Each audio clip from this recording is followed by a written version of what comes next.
Hello, good morning. मेरा नाम है रीना और आज इतवार के दिन हम सब यहाँ वेबिनार में कनेक्ट हुए हैं ताकि smart office software desktop application जो है उसके बारे में कुछ ज़्यादा जान सके। मैं आशा करती हूँ कि आप सब इस क्वारंटाइन टाइम में और कोरोना वायरस इफेक्ट में अपने घर पे सब सही सलामत होंगे और साथ ही साथ मैं ये भी आशा करती हूँ कि जो भी इंस्टॉलेशन प्रोसेस और सब कुछ हम देखने वाले हैं सॉफ्टवेयर में वो सब आपको आगे जाकर हेल्पफुल रहेगा। तो हम स्टार्ट करेंगे कि स्मार्ट ऑफिस डेस्कटॉप एप्लीकेशन हमें कहाँ से डाउनलोड करनी है। डीलर्स जो भी मेरे साथ कनेक्ट है अभी उन सभी के लिए लाइसेंस की प्रोसेस, रजिस्ट्रेशन प्रोसेस, ये सभी भी इसमें कंडक्ट होने वाला है। तो शुरू करते हैं।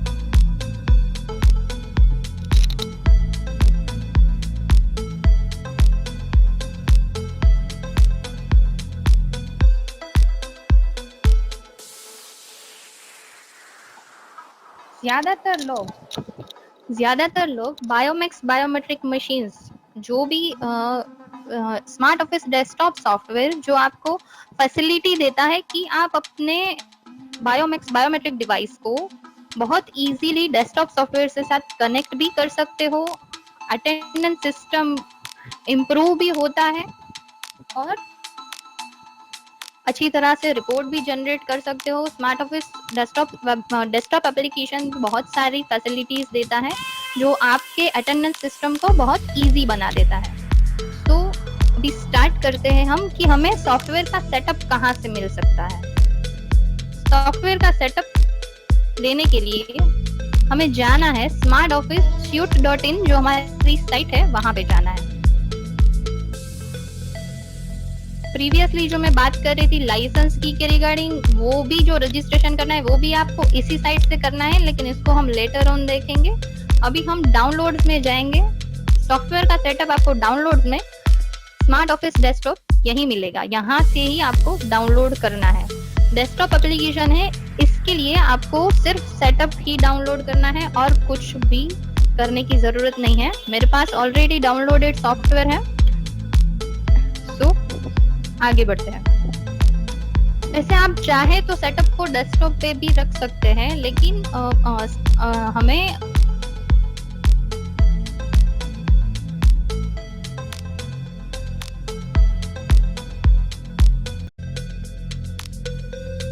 किसी ड्राइव में इसको सेव करके रखे, जिससे कभी अगर इन फ्यूचर जरूरत पड़े सेटअप की, सिस्टम फॉर्मेट हो जाए या कुछ भी, तो हमें इजीली अवेलेबल हो सके।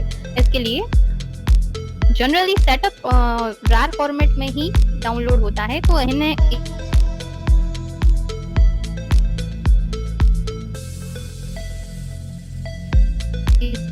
नया फोल्डर मिलेगा। अभी इसमें आपको विंडोज इंस्टॉलर भी कर सकते हो आप, लेकिन एप्लीकेशन सेटअप की एप्लीकेशन रन करवाना ज्यादा अच्छा है, क्योंकि डॉटनेट के जो वर्जन होते हैं या डॉटनेट के फीचर अगर आप में अवेलेबल नहीं है तो आप अगर सेटअप करोगे तो वो डॉटनेट भी प्रोवाइड कर देगा। सिंपल प्रोसीजर है, नेक्स्ट एंड नेक्स्ट करके ही जाना है। यहाँ पे एवरीवन कर देना है, जिससे कि अगर जस्ट मी करोगे तो सिर्फ आप ही यूज कर पाओगे। अच्छा है कि एवरीवन कर दे, तो सॉफ्टवेयर की एप्लीकेशन हर कोई जो भी सिस्टम में यूज करता है सिस्टम को, वो भी कर सकता है यूज। एक और चीज बताना चाहूंगी कि अगर जब भी सॉफ्टवेयर सेटअप करते हैं हम, बाय डिफॉल्ट सी ड्राइव में ही हमारा सेटअप जो है वो इंस्टॉल होता है, लेकिन अगर आप चाहें तो किसी और ड्राइव में भी इसको कर सकते हैं। सिर्फ आपको यहाँ से पाथ ही चेंज करना रहेगा, ताकि आगे जाकर आपको अगर कभी सिस्टम को फॉर्मेट करना पड़े तो आपका सॉफ्टवेयर जो है वो एज इट इज ही रहे। इसके लिए मैं चाहूंगी कि मैं यहाँ पे डी ड्राइव में एक फोल्डर क्रिएट करूं, स्मार्ट ऑफिस,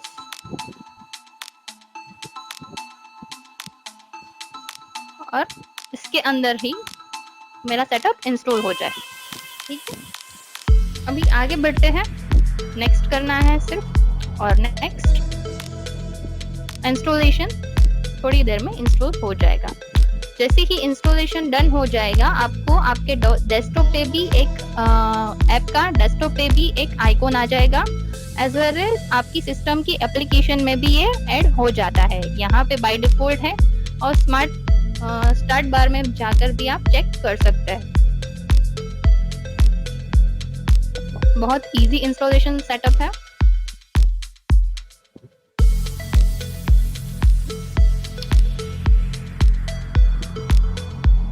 सॉफ्टवेयर जब भी सेटअप हो, ध्यान में रखने वाली चीज एक ये है कि हमें डेटाबेस को अटैच करना है। वैसे तो डेटाबेस इसका सेटअप के साथ ही आता है, लेकिन इसको अटैच करना ज्यादा जरूरी है। डेटाबेस के 2 या 3 टाइप्स भी है यहाँ पे। अगर आप SQL डेटाबेस यूज कर रहे हो तो आपको SQL सर्वर में जाकर वहाँ का डेटाबेस यहाँ कनेक्ट करना रहेगा। कि कोई और ऑरेकल या कुछ और तो वो भी कर सकते हैं, लेकिन ज्यादातर SQL सर्वर या फिर MS Access is by default. ये बाय डिफॉल्ट डेटाबेस है जो सॉफ्टवेयर सेटअप के साथ ही आता है।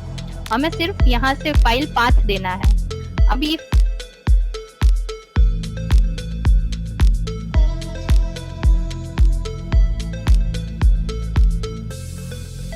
फाइल आपका C ड्राइव में ही होगा, लेकिन मेरा जो सॉफ्टवेयर जो मैंने किया है वो है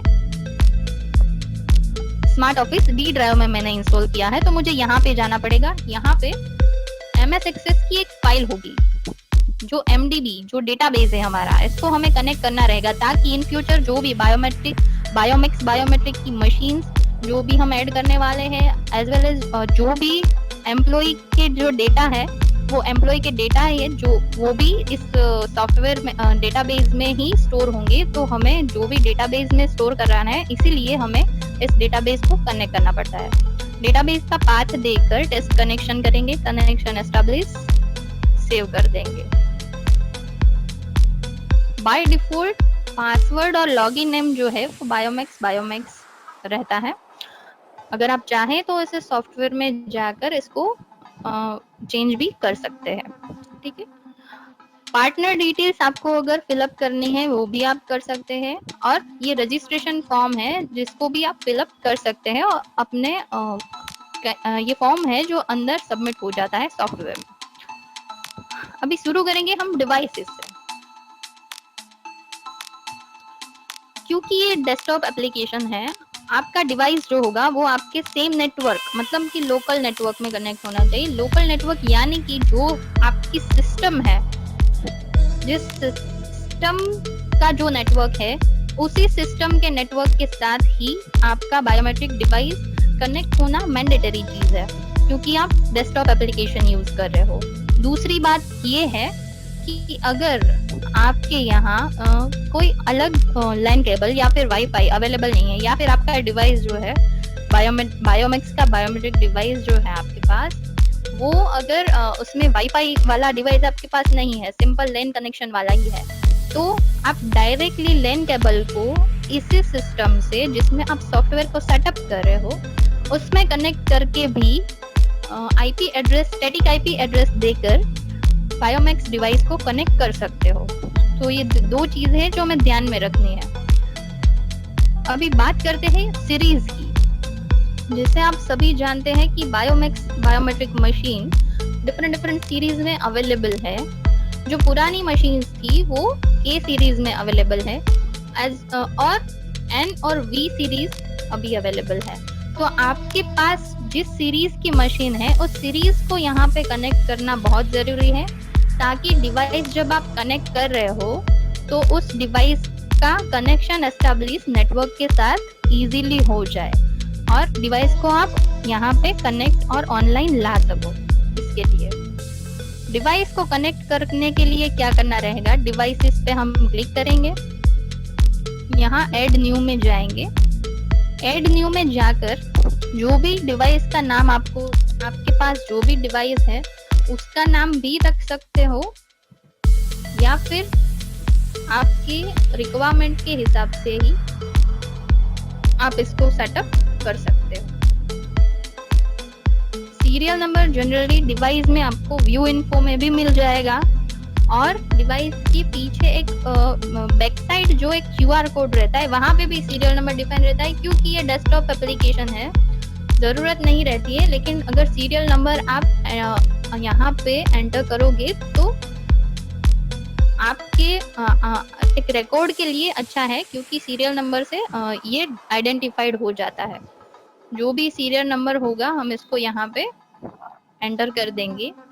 डायरेक्शन की बात अगर करें तो डिवाइस का डायरेक्शन, जो बायोमेक्स डिवाइस आपने लगाया है, अगर आपके पास सिंगल डिवाइस है, इन और आउट दोनों अटेंडेंस पंचेस के लिए सिंगल डिवाइस है तो आप अल्टरनेट इन और आउट डिवाइस रख सकते हो।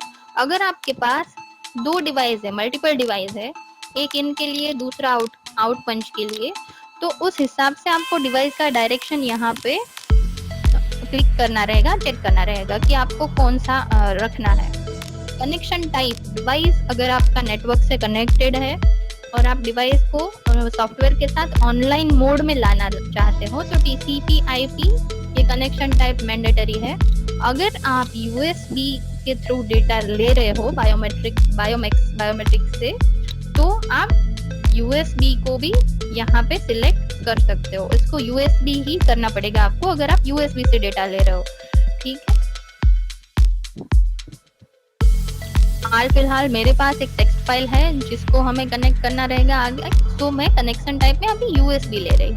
डिवाइस का लोकेशन, आपने अगर सॉफ्टवेयर में अलग अलग लोकेशन क्रिएट किए हुए हैं अगर, तो आप उसका लोकेशन यहाँ सिलेक्ट कर सकते हो, वरना ये बाय डिफॉल्ट ही रहेगा। डिवाइस के टाइप में अटेंडेंस, यानी कि अगर आपको रिपोर्ट जनरेट करना है और आगे की सभी प्रोसीजर्स सब कुछ सॉफ्टवेयर में मेंटेन करना है, तो आप अटेंडेंस सिलेक्ट कर रहे हो। सिर्फ एक्सेस के लिए अगर ले रहे हो डिवाइस या फिर कनेक्ट कर रहे हो तो इसको एक्सेस ही करना रहेगा। इसमें आगे जाकर आप रिपोर्ट जनरेट नहीं कर पाओगे। इसलिए IP एड्रेस आपका जो भी होगा, अगर यहाँ पे TCP/IP करेंगे तो ही ये IP एड्रेस अलाउ करेगा। USB से अगर डेटा ले रहे हो तो आपको IP एड्रेस की कोई जरूरत है नहीं। सिंपली जब भी TCP/IP मोड में आप कनेक्ट कर रहे हो, टेस्ट कनेक्शन करके इसको सेव कर देना है। सेव करते ही आपका डिवाइस ऐड सक्सेसफुली हो जाएगा, ठीक है। ऐसे ही हम एक और डिवाइस ऐड करेंगे।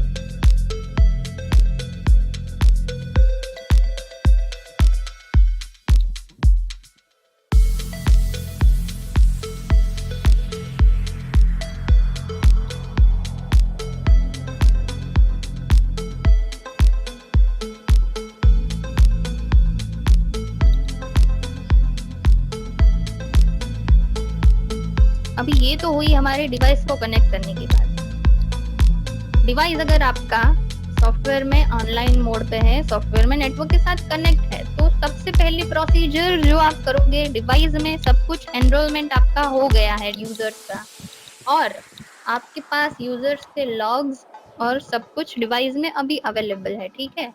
तो सबसे पहले जो आपको करना रहेगा, डिवाइस को सिलेक्ट करके यहाँ पे डाउनलोड यूजर्स टू DB करना रहेगा। इसका मेन जो मोटो होता है इस ऑप्शन का, वो ये होता है कि जितने भी आपके बायोमेट्रिक मशीन में जो भी यूजर्स है अभी एनरोल किए हुए, वो सारे जो DB हमने पहले डेटाबेस जो अटैच किया, उसमें वो सारे यूजर्स डाउनलोड हो जाएंगे। जिससे कि क्या होगा कि इन फ्यूचर अगर आपको कभी भी जरूरत पड़े, आप सिर्फ वो डेटाबेस अटैच करके अपना पुराना डेटा जो है वो ले सकते हो सॉफ्टवेयर में, ठीक है। तो डाउनलोड यूजर्स टू DB करना है। उसके बाद डाउनलोड लॉग्स करेंगे। डाउनलोड लॉग्स जो करेंगे उससे आपके बायोमेक्स डिवाइस में जितने भी अटेंडेंस लॉग्स होंगे वो सारे डाउनलोड होके आपको सॉफ्टवेयर में मिल जाएंगे। सिंपल प्रोसीजर है, 2 स्टेप करके ही आपको सारे के सारे लॉग्स और यूजर्स भी जो भी होगा वो यहाँ पे मिल जाएंगे। अभी हमारे पास डेटा जो मुझे जनरेट करना है USB से, जो मेरे पास फाइल्स अवेलेबल है, उसको मुझे इंपोर्ट करना है। तो मैं डायरेक्टली USB का जो डेटा है वो कैसे इंपोर्ट कर पाऊंगी? यूटिलिटीज में जाकर मैं इंपोर्ट डिवाइस लॉग्स कर सकती हूँ। इंपोर्ट डिवाइस लॉग्स, ध्यान में रखने की बात एक ये है कि जब भी आप कभी भी USB से कर रहे हो कोई इशू नहीं होगा, लेकिन आपको यहाँ सीरीज जो डिवाइस की सीरीज है वो मैंडेटरी एक बार चेक कर लेनी रहेगी कि आपकी डिवाइस कौन सी सीरीज का है। एन सीरीज का मेरे पास डिवाइस का डेटा है, तो मैं एन सीरीज सिलेक्ट करके यहाँ से डिवाइस के लॉग्स को इंपोर्ट करूंगी ताकि हमारे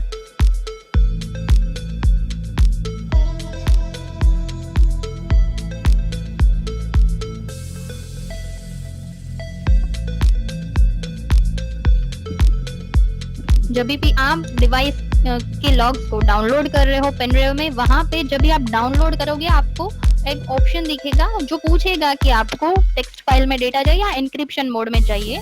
इंक्रिप्शन मोड में हमें फाइल डाउनलोड नहीं करनी है, हमें टेक्स्ट फाइल में ही चाहिए। तो इसको स्पेसिफिक एस्केप करके, बायोमेट्रिक्स डिवाइस की बात कर रही हूँ मैं, वहाँ पे एस्केप करके आप उस जो भी डिवाइस लॉग्स की फाइल आप डाउनलोड कर रहे हो उसको टेक्स्ट में जनरेट कर सकते हो, क्योंकि टेक्स्ट फाइल ही यहाँ पे अटैच करनी है हमें। इसलिए इसको मैं सिलेक्ट कर लूंगी। मुझे ये बायोमेक्स 1 में ये डेटा चाहिए, इसलिए मैं यहाँ पे बायोमेक्स 1 में करूंगी। क्रिएट एम्प्लॉय करना नहीं भूलना है। क्रिएट एम्प्लॉय जैसे ही करेंगे हमारे पास लॉग्स तो अवेलेबल हो ही जाएंगे और इसके साथ साथ एम्प्लॉय भी क्रिएट हो जाएंगे। मेरे पास यहाँ पे टोटल 37 लॉग्स मेरे इंपोर्ट हो चुके हैं। अभी क्लोज करके एक बार हम डिवाइस लॉग्स में चेक कर लेंगे। डिवाइस लॉग्स में हमारे पास डिवाइस लॉग्स अवेलेबल है और इसके साथ साथ एम्प्लॉय, जितने भी एम्प्लॉय का लॉग्स जनरेट हुआ वो एम्प्लॉय भी क्रिएट हो गए हैं। यूएसबी के थ्रू हमने डेटा लिया है फिर भी, ठीक है। 2 डिवाइसेस हमने यहाँ पे अटैच की हुई है, इसलिए हम 2 फाइल्स इंपोर्ट करवा लेंगे। डिवाइस को सिलेक्ट करेंगे जिस डिवाइस में हमें करना है।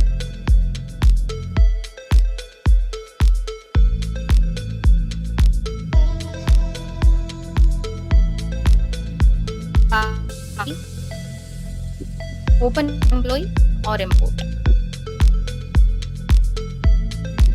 अभी हमारे पास कुछ एम्प्लॉइज का डेटा भी आ गया है और कुछ डिवाइस लॉग्स भी आ गए। डिवाइस अगर आपका कनेक्टेड है तो सिंपली आपको सिर्फ डाउनलोड सिलेक्ट करके डाउनलोड ही करना है और कुछ करने की जरूरत नहीं होती, ठीक है। आगे जाते हैं, डिवाइस के रिलेटेड आप क्या क्या कर सकते हो यहाँ से। कभी आपको अगर बायोमेक्स डिवाइस के लॉग्स को, अगर आपका मशीन बहुत पहले से कनेक्ट है, लेकिन कभी ऐसा होता है कि हमें बहुत पहले से लॉग्स चाहिए, मतलब स्टार्टिंग से, जब से हमने कनेक्ट किया है मशीन, हमें तब से लॉग्स करने हैं डाउनलोड, तो हमें यहाँ पे ये जो ऑप्शन है डाउनलोड लॉग्स फ्रॉम बिगिनिंग, इसको क्लिक करके हम डाउनलोड करेंगे लॉग्स को। तो ये सबसे पहले जो भी फर्स्ट लॉग होगा आपके बायोमेक्स डिवाइस में, वहां से शुरू करेगा डाउनलोडिंग लॉग्स का और आपको यहाँ पे अवेलेबल कर देगा। तो ये एक फैसिलिटी है। Upload delete users and device, मतलब कि आप अगर आपका दोनों के दोनों डिवाइस अगर आपके साथ नेटवर्क में कनेक्ट है, ये मैंडेटरी है कि आपका नेटवर्क में कनेक्ट होना जरूरी है, क्योंकि हम सॉफ्टवेयर से डिवाइस में कुछ अपलोड या डिलीट करना चाहते हैं। तो इसके लिए बायोमेक्स डिवाइस जो है वो नेटवर्क में आपके साथ कनेक्ट होना बहुत जरूरी है आपके सिस्टम के साथ। तो जिस भी डिवाइस में हमें यूजर को अपलोड करना है, तो उस डिवाइस को हम सेलेक्ट करेंगे।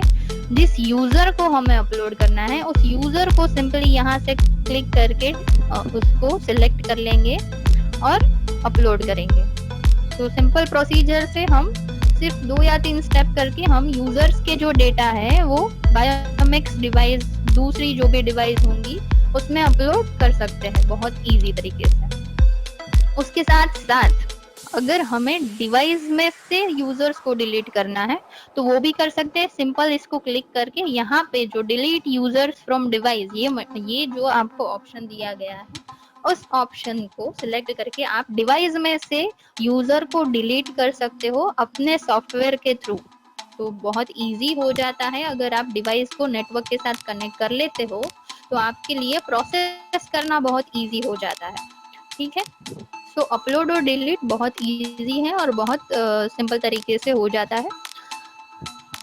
अभी बात करेंगे हम set user expiration. Set user expiration यानी कि जिस भी यूजर को आपको बायोमेक्स डिवाइस में रिस्ट्रिक्ट करना है पंच करने से, और या फिर अगर वो एम्प्लॉई रिजाइन करने वाला है शॉर्ट टर्म में, या फिर आपको नहीं चाहिए कि वो आगे से किसी एक डिवाइस में पंच करे, कुछ भी अगर आपको करना है, सिंपल टर्म में ले तो उस यूजर का एक्सपायरेशन सेट करना है बायोमेक्स डिवाइस में।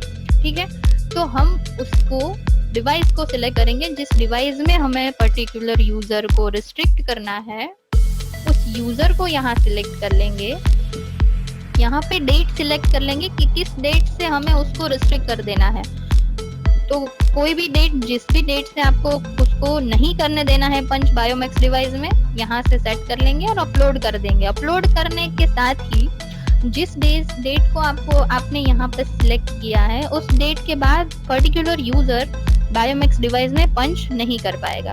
तो एक फैसिलिटी इसलिए अच्छी है कि अगर आपको पता है कि रिजाइन कोई भी एम्प्लॉय कभी करने वाला है तो उसको पहले से ही आप यहाँ से सेट कर सकते हो। मल्टीपल यूजर्स को भी एक साथ आप सिलेक्ट करके अपलोड कर सकते हो उनका एक्सपायरेशन। तो आपके लिए प्रोसेस आसान हो जाती है अगर ये कर लो तो। आप टाइम जोन एक ऐसी चीज है कि आपको बायोमेक्स डिवाइस में पहले सेट करना पड़ेगा कि अगर आपको पर्टिकुलर टाइम जोन क्रिएट करना है कि जैसे सुबह अगर हमें 9 से 11 अपने बायोमेक्स मशीन में अटेंडेंस लगवानी है, आफ्टर 11 अगर नहीं लगवानी है, मतलब ये एक पर्टिकुलर टाइम जोन आप क्रिएट कर सकते हो बायोमेक्स डिवाइस में कि आप 9 से 11 का जो भी टाइम है उसके दरमियान सभी पंच कर सकते हैं। उस टाइम जोन को आपको यूजर को देना पड़ेगा, पर्टिकुलर यूजर्स को देना पड़ेगा कि इनका इतना ही टाइम जोन है, इसी टाइम जोन में ये पंच कर पाएंगे। तो वो टाइम जोन है वो भी आप वहां पे क्रिएट करके बायोमेक्स डिवाइस में यहाँ से यूजर्स को असाइन कर सकते हो, ताकि एक जो है वो प्रोसेस मेंटेन होगी आपकी अटेंडेंस की, और आप पर्टिकुलर टाइम जोन क्रिएट कर सकते हो। 6 पीरियड, आपको 6 पीरियड्स मिलते हैं अलग अलग टाइम जोन क्रिएट करने के पूरे दिन में। तो ये भी आप कर सकते हो और सॉफ्टवेयर के थ्रू यूजर्स को असाइन कर सकते हो इसमें।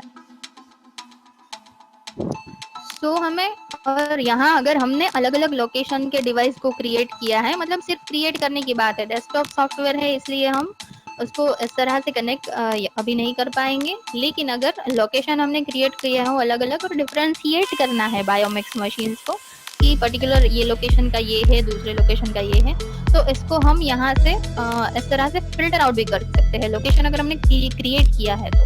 ठीक है, तो डिवाइस के रिलेटेड जो भी बातचीत थी वो इतनी ही थी कि डिवाइस में आप क्या क्या कर सकते हैं। उसके साथ साथ यहाँ पे बायोमेक्स डिवाइस में अगर आपके एडमिन प्रिविलेज लगे हुए हैं, मतलब कि एडमिन क्रिएट किया हुआ है, तो एडमिन को अगर कभी आपका डिवाइस ऑनलाइन है, एडमिन जिसको भी आपने एडमिन राइट्स दिए हैं, यानी कि उस पर्टिकुलर एम्प्लॉय के अलावा कोई दूसरा एम्प्लॉय जो बायोमेक्स डिवाइस में मेनू ओपन नहीं कर पाएगा। एडमिन प्रिविलेज हम इसलिए देते हैं ताकि एक सिक्योरिटी मेंटेन रहे डिवाइस की, कि कोई और कुछ सेटिंग्स जो है वो चेंज ना कर सकते, ऑथोराइज जो पर्सन होता है वही कर सके।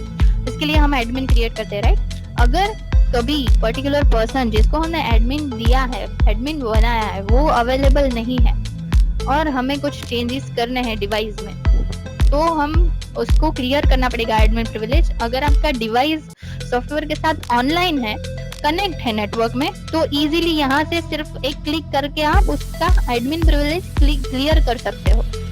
उसके साथ साथ आप सेट सिस्टम डेट टाइम भी कर सकते हो यहीं से, मतलब कि आपके बायोमेट्रिक मशीन का टाइम और जो सिस्टम जहाँ पे आपने सॉफ्टवेयर रखा है, सॉफ्टवेयर जहाँ यूज कर रहे हो, उसका टाइम दोनों सिंक्रोनाइज हो जाएंगे। तो क्या होगा कि अटेंडेंस जो जनरेट हो रही है, लॉग्स जो जनरेट हो रहे हैं, वो आपको एक्यूरेट मिलेंगे और एक्यूरेटली रिपोर्ट भी आप जनरेट कर पाओगे। तो टाइम भी सेट कर लो तो ये बहुत अच्छा रहता है।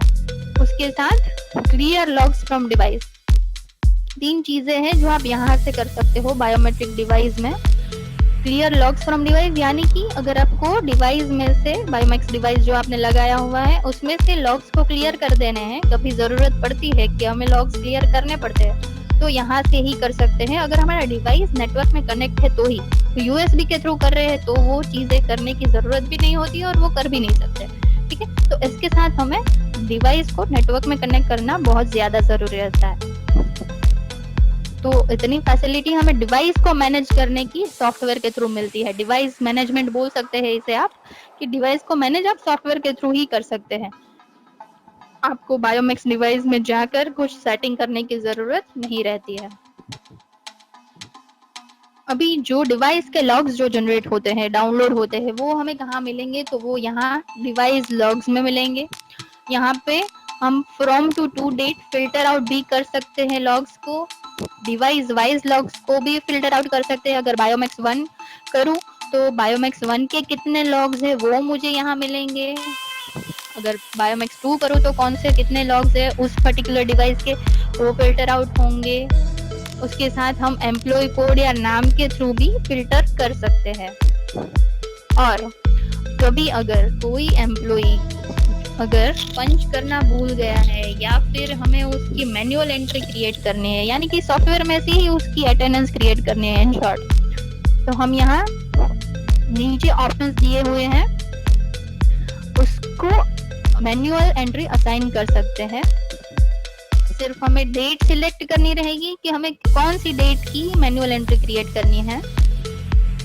यहाँ पे एम्प्लॉय को सिलेक्ट करना रहेगा और टाइम जो मुझे देना हो वो टाइम मैं दे सकती हूँ। यहाँ डायरेक्शन अगर मुझे इन और आउट पूरे दिन का अगर करना है तो भी कर सकती हूँ, सिर्फ इनका करना है तो भी कर सकती हूँ। तो इन सेलेक्ट करेंगे। रिमार्क्स में जो भी आप लिखना चाहो लिख सकते हो, जैसे कि अगर कोई एम्प्लॉय है वो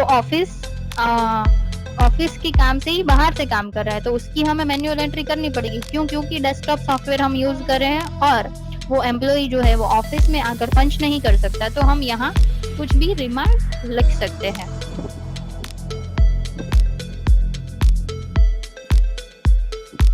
और एम्प्लॉय को सिलेक्ट करके मैनुअल एंट्री असाइन कर सकते हैं। तो इस तरह से हम इनकी एंट्री हमने कर दी। अभी पूरे दिन की अगर करनी हो, शाम को 6 बजे की आउट करके डेट सिलेक्ट करके एम्प्लॉय को सिलेक्ट करके मैन्युअल एंट्री असाइन कर सकते हैं। तो क्या होगा कि हमने सॉफ्टवेयर के थ्रू इस पर्टिकुलर एम्प्लॉय की यहाँ पे मैन्युअल एंट्री कर दी, उसको इन और आउट पूरे दिन के लिए प्रेजेंट कर दिया इन शॉर्ट। तो मैन्युअल एंट्री आप यहाँ देख सकते हो। मैन्युअल एंट्री इस तरह से मेंशन होंगी, MEATT इस तरह से ये मेंशन होती है। मैन्युअल एंट्री जो भी आप करते हो उसको आप डिलीट भी कर सकते हो, उस पर्टिकुलर एंट्री को आप डिलीट कर सकते हो या फिर एडिट भी कर सकते हो, ठीक है। लेकिन जो ये लॉग्स जो बाय डिफॉल्ट क्रिएट होता है, डाउनलोड होते हैं मशीन से, उसको आप डिलीट या एडिट कुछ भी नहीं कर सकते, क्योंकि ये बाय डिफॉल्ट अपने बायोमेक्स मशीन में से ही हमने लिए हैं, तो इसको चेंज हम नहीं कर सकते। मैन्युअल एंट्री को चेंज कर सकते हैं, ठीक है। तो डिवाइस लॉग्स में इतना है जो हमें करना चाहिए। अभी डिवाइस के रिलेटेड बात खत्म हो गई। डिवाइस में हम क्या क्या कर सकते हैं, डिवाइस लॉग, ये सब कुछ हमने जान लिया। लेकिन इसके बाद हमें क्या करना पड़ता है? अगर रिपोर्ट परफेक्टली जनरेट करना है तो हम जाएंगे कि हमें शिफ्ट को क्रिएट करना पड़ेगा, टाइमिंग्स अच्छे से देने पड़ेंगे यूजर्स को, ताकि हमारा जो रिपोर्ट है जो वो परफेक्टली जनरेट हो सके। शिफ्ट हम कहाँ से क्रिएट कर पाएंगे? शिफ्ट हम मास्टर ऑप्शन में जाकर क्रिएट कर पाएंगे। यहाँ पे शिफ्ट का ऑप्शन है, general shift by default shift होती है, इसको आप एडिट कर सकते हो, यानी कि इसी में आप अपने टाइमिंग मैच कर सकते हो। इसके साथ साथ अगर आपको कोई दूसरी शिफ्ट ऐड करनी है, दूसरे टाइमिंग भी डालने, तो वो भी आप ऐड कर सकते हो। यहाँ से जनरल शिफ्ट में एडिट करेंगे अगर हम, तो 9 से 6:30 का शिफ्ट टाइम आपका जो भी हो उस हिसाब से आप यहाँ से ले सकते हो। रेगुलर शिफ्ट टाइमिंग जो है, मतलब कि आपको पता है कि आपकी ऑफिस का पर्टिकुलर टाइम यही है और शिफ्ट का टाइम पर्टिकुलर आपको यही रखना है, तो मतलब हम रेगुलर शिफ्ट बना रहे हैं। कभी अगर ऐसा हो कि किसी ऑफिस या किसी ऑर्गेनाइजेशन में ऐसा रहता है कि उनका एम्प्लॉइज का पर्टिकुलर टाइम फिक्स नहीं होता है, 24 आवर्स या फिर 12 आवर्स, मतलब 12 घंटे दिन में टाइम रहता है कि भाई 12 घंटे ऑफिस शुरू रहती है या फिर 24 घंटे 24 आवर्स शुरू रहती है, तो उसके लिए फ्लेक्सिबल शिफ्ट सजेस्ट कर सकते हैं हम। क्यों? क्योंकि फ्लेक्सिबल शिफ्ट का एक ये हो जाता है कि कोई भी एम्प्लॉय पूरे दिन में कभी भी आता है, कभी भी पंच करता है और कभी भी जाता है, उसका ड्यूरेशन फिक्स नहीं है, तो उस हिसाब से ये कैलकुलेट करेगा, आपको अटेंडेंस जनरेट करने में इजी रहेगा। लेकिन जब भी आप फ्लेक्सिबल शिफ्ट यूज कर रहे हो, यहाँ पे आपको आवर्स को मतलब घंटों को मिनट्स में कन्वर्ट करके यहाँ पे डालना पड़ेगा कि अगर आपकी 12 घंटे की शिफ्ट है तो 12 into 60 जो भी आएगा वो आपको यहाँ पे डालना पड़ेगा मिनट्स के तौर पे, मिनट्स के तौर पे हम ले सकते हैं। उसके साथ अगर एंड नेक्स्ट डे मतलब कि आपकी शिफ्ट का टाइम जो है वो नेक्स्ट डे हो रहा है, तो एंड नेक्स्ट डे हो रहा है मतलब कि नाइट शिफ्ट क्रिएट की है, 24 आवर्स हमने फ्लेक्सिबल रखा है, तो एंड नेक्स्ट डे पे जाकर हम यहाँ पे टाइम दे सकते हैं कि टाइम आपको जो भी आपका टाइम है वो यहाँ पे सुबह का लेकर आप एंड नेक्स्ट डे कर सकते हो, तो इस तरह से रिपोर्ट जनरेट अच्छे से हो जाएगा। रेगुलर शिफ्ट है हमारी, तो उसको सिलेक्ट कर लेते हैं। ब्रेक टाइमिंग्स मतलब कि ब्रेक के टाइम अगर आपको डिफाइन करने हैं तो आप वो भी कर सकते हो। पंच बिगिन बिफोर और एंड आफ्टर एक ऐसी फैसिलिटी है, एक ऐसा ऑप्शन है कि अगर आप चाहो, ऐसा नहीं होता है अगर हमने बिगिन टाइम 9 o'clock रखा है, मतलब शिफ्ट का हमारा बिगिन टाइम है 9 o'clock, लेकिन ऐसा बहुत कम होता है कि सब 9 बजे आकर पंच करें, तो मतलब हमें थोड़ा रिलैक्सेशन, मतलब कि हमें रिलैक्सेशन तो नहीं बोल सकते इसको, लेकिन 9 से पहले जो आ रहा है उसको भी कंसिडर तो करना पड़ेगा अटेंडेंस के लिए, ठीक है। तो यहाँ पे 9 से पहले पंच बिगिन बिफोर यानी कि 9 से पहले कितना ड्यूरेशन आपको रखना है, वो 60 मिनट्स। यहाँ पे अगर मैंने 1 घंटा रखा है तो मैं 60 मिनट्स रखूंगी, मतलब कि 8 से 9 के बीच में भी जो पंच करेगा वो मुझे यहाँ पे कंसीडर हो जाएगा। उसके साथ अगर मैं 6:30 के बाद मतलब कि शाम के बाद अगर 60 मिनट में रखती हूँ तो 7:30 तक जो भी पंच करेगा वो भी यहाँ पे कंसीडर होगा। ग्रेस टाइम यानी कि 9 बजे के बाद कोई भी आता है तो आपको अगर मिनिमम जितनी भी मिनट्स रखनी है 15 मिनट्स हम यहाँ लेते हैं, तो 9:15 तक जो भी पंच करेगा वो लेट कमिंग में नहीं आएगा, उसके बाद जो आएगा वो लेट बाय डिफॉल्ट हो जाता है। लेकिन ग्रेस टाइम यानी कि 9 से 9:15 तक आप ग्रेस दे रहे हो एम्प्लॉय को पंच करने के लिए, ठीक है।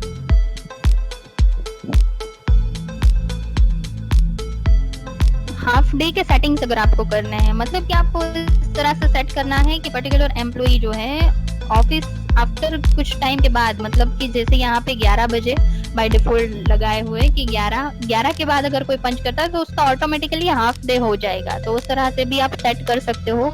या फिर कोई अपने टाइम से पहले छोड़ रहा है ऑफिस, मतलब कि पहले जा रहा है, तो उसको भी यहाँ दे सकते हो कि 6:30 बजे की शिफ्ट है तो 16 अगर हम यहाँ पे दे देंगे तो 4 बजे के बाद जो भी जाएगा उसका पर्टिकुलर डे के लिए हाफ डे हो जाएगा। तो इस तरह से शिफ्ट में आप सेटिंग्स दे सकते हो। शिफ्ट को क्रिएट करने की बेसिक सेटिंग्स है जो आपको करने चाहिए, तो इसके अटेंडेंस अच्छे से जनरेट हो जाएगी। शिफ्ट के बाद हम जो देखेंगे वो है कैटेगरी सेटिंग्स। कैटेगरी सेटिंग्स में ऐड भी कर सकते हो अलग अलग कैटेगरी, डिफॉल्ट कैटेगरी तो होती ही है। कैटेगरी सेटिंग्स में ऑप्शंस आपको अवेलेबल मिलेंगे जो है वीक ऑफ के सेटिंग्स, उसके साथ ओवर टाइम अगर आप एम्प्लॉइज को दे रहे हो तो वो ओवर टाइम के सेटिंग्स, वो सारे सेटिंग्स जो आपको करने रहेंगे वो आपको कैटेगरी में करने रहेंगे। नाम आपको अपनी तरह से सेट करना है, आप कर सकते हो कैटेगरी का। ओवर टाइम अगर आप नहीं एप्लीकेबल है तो वो सिलेक्ट करो, एप्लीकेबल है तो 4 ऑप्शन यहाँ पे रेगुलर शिफ्ट के लिए अवेलेबल है कि आपको कैलकुलेट कैसे करना है ओवर टाइम, तो उसके ऑप्शंस यहाँ से सिलेक्ट करके आप ले सकते हो।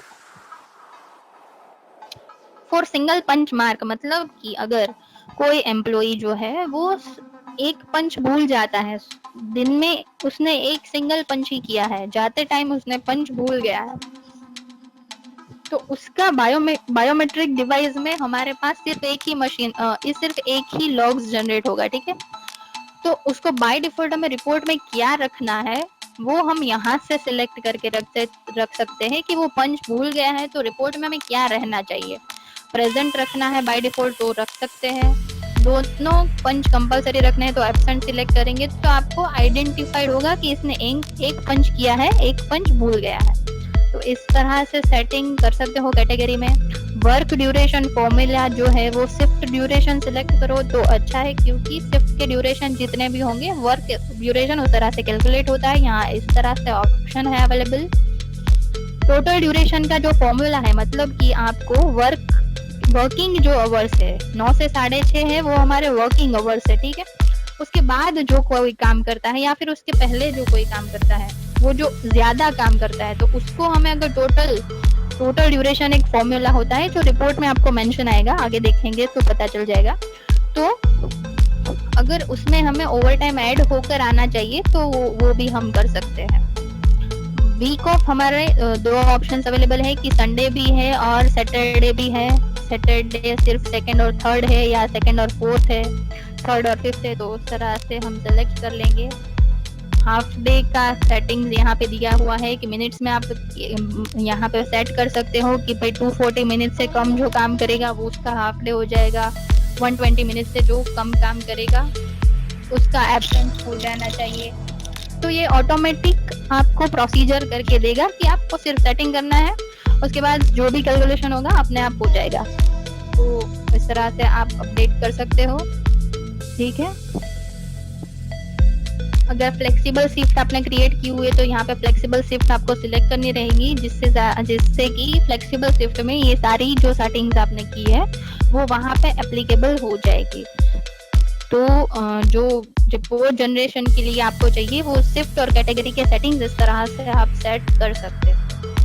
मास्टर सेटिंग में और कुछ और भी फैसिलिटीज है, जैसे कि अगर आपकी कंपनी का नाम यहाँ ऐड करना है तो आप उस कंपनी का नाम भी ऐड कर सकते हो यहाँ से।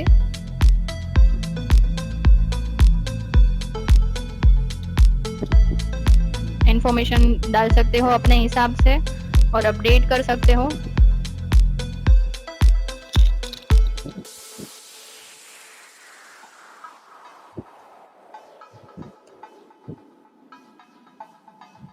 ये इस तरह से आप कंपनी की डिटेल्स सेव कर सकते हो। क्योंकि हमने डिफॉल्ट कंपनी में ये चेंज किया है, तो मतलब कि हमारे जो भी एम्प्लॉय यहाँ पे क्रिएट किए हुए हैं उनकी कंपनी जो है बाय डिफॉल्ट बायोमेक्स हो जाएगी, ठीक है। अगर आप कोई और कंपनी ऐड कर रहे हो, कोई भी और, जैसे कि इस तरह से कोई भी नाम ले सकते हैं हम कोई भी, और उसको ऐड कर रहे हैं, ठीक है, तो उसको हमें पर्टिकुलर एम्प्लॉय को अगर असाइन करना है तो हम यहाँ पे पहले क्रिएट करेंगे कंपनी को, जाएंगे एम्प्लॉइज में जाकर एम्प्लॉय को सिलेक्ट करके राइट क्लिक करेंगे। यहाँ पे अपडेट का ऑप्शन है, बहुत सारे अपडेशन के एम्प्लॉय को हम अलग अलग डिपार्टमेंट, उनकी कैटेगरी अगर अलग अलग बनाई है तो यहाँ से ही अपडेट कर सकते हैं। एम्प्लॉयमेंट टाइप अगर हमने बनाया है, जो भी ये डिफरेंट, ये फिल्टर आउट करने की बात है कि आप एक पूरा डेटा क्रिएट करते हो कि इतने एम्प्लॉय जो है वो इस कंपनी में काम कर रहे हैं, इस डिपार्टमेंट में काम कर रहे हैं, इस एम्प्लॉयमेंट टाइप में है, डेजिग्नेशन उनका कुछ और है, स्टेटस वर्किंग है या रिजाइन है, इस तरह से डेटा मेंटेन कर सकते हो इन शॉर्ट। तो यहाँ अपडेट कंपनी, यहाँ पे जो भी मुझे सिलेक्ट करना होगा जिस कंपनी को, उसको मैं सिलेक्ट कर लूंगी और अपडेट। तो यहाँ से ही मैं अपडेट कर सकती हूँ एम्प्लॉय की रिगार्डिंग जो भी है सब कुछ, ठीक है। उसके साथ साथ आप डिपार्टमेंट भी क्रिएट कर सकते हो, यहाँ से ऐड कर सकते हो, एडिट डिलीट जो भी मेंटेन करना है आप उस हिसाब से इंफॉर्मेशन को मेंटेन कर सकते हो। शिफ्ट ग्रुप की हम बात करें अगर, तो जैसे कि अभी हमारी जनरल शिफ्ट एक क्रिएट हुई है कि हमने एक शिफ्ट क्रिएट की है जनरल शिफ्ट। इस तरह से हम एक और शिफ्ट ले लेते हैं कि इवनिंग शिफ्ट जो है हमारी, जो काम करती है दोपहर के 2 बजे से रात के 7 बजे तक, ठीक है। इस तरह से हम एक इवनिंग शिफ्ट क्रिएट करते हैं और इसको सेव कर देते हैं। अभी एक टाइम पे, सिंगल टाइम पे मैं कोई भी एम्प्लॉय को एक ही शिफ्ट असाइन कर सकती हूँ जो मुझे जाना है, या तो एम्प्लॉय शिफ्ट यहाँ से मास्टर सेटिंग में भी अवेलेबल है वो option employee shift. Employee shift यानी हम शिफ्ट को असाइन करेंगे पर्टिकुलर एम्प्लॉय को, ठीक है। तो एक टाइम पे मैं एक ही शिफ्ट असाइन कर पाऊंगी कोई भी, जैसे कि फर्स्ट नंबर को मुझे देना है जनरल शिफ्ट, तो ये जनरल शिफ्ट में दे दूंगी, असाइन कर दूंगी उसको, ठीक है। तो पर्टिकुलर एक एम्प्लॉय को एक शिफ्ट में असाइन कर सकती हूँ अभी के हिसाब से। लेकिन ऐसा हुआ अगर कि ये फर्स्ट नंबर का जो एम्प्लॉय है अभी जनरल शिफ्ट में आ रहा है, 10 दिनों के बाद वो इवनिंग शिफ्ट में आएगा, तो क्या होगा कि वैसे तो सॉफ्टवेयर की फंक्शनैलिटीज इस तरह से है कि डिवाइस में जिस तरह से जिस ड्यूरेशन में एम्प्लॉय पंच करते हैं और वो पंच जो अटेंडेंस डाउनलोड होती है उनके टाइम के ड्यूरेशन के हिसाब से रिपोर्ट में ऑटोमेटिकली शिफ्ट अपने आप असाइन हो ही जाती है, वैसे तो ऐसे ही होता है। लेकिन कभी अगर हमें अपने डेटा के लिए कि भाई ये इस दिन कौन सी शिफ्ट में आया, दूसरे दिन कौन सी शिफ्ट में आया, या 8 दिनों के बाद कौन से शिफ्ट में आया, इस तरह से हमें अपना डेटा मेंटेन करना है एम्प्लॉयज का, तो हमें शिफ्ट असाइन कर देनी अच्छी रहती है, ताकि हमारे पास एक मेंटेन रहे कि ये इसी शिफ्ट में आते हैं इस तरह से। लेकिन पर्टिकुलर एक शिफ्ट एक बार में हम असाइन करेंगे। अगर शिफ्ट ग्रुप हम क्रिएट करके रखें, शिफ्ट का जो ग्रुप है उसको हम क्रिएट करके रखें, तो यहाँ पे कोई भी नाम का शिफ्ट ग्रुप आप क्रिएट कर सकते हो अपने हिसाब से। और अगर मैं ये दोनों शिफ्ट एक साथ सिलेक्ट कर लूँ, ठीक है, जितनी भी शिफ्ट मैंने क्रिएट की हुई होगी वो मुझे यहाँ अवेलेबल हो जाएंगी, तो दोनों शिफ्ट एक साथ क्रिएट कर लूँ, यहाँ पे सिलेक्ट कर लूँ, मतलब क्या हुआ कि इस शिफ्ट ग्रुप में अभी 2 शिफ्ट ऐड हो चुकी है। तो मुझे क्या करना है, एम्प्लॉय में जाना है, एम्प्लॉय की डिटेल को एडिट करना है। यहाँ पे एक ऑप्शन है जो है शिफ्ट ग्रुप, जो मैंने सिलेक्ट किया है, ये 1 2 3, ठीक है।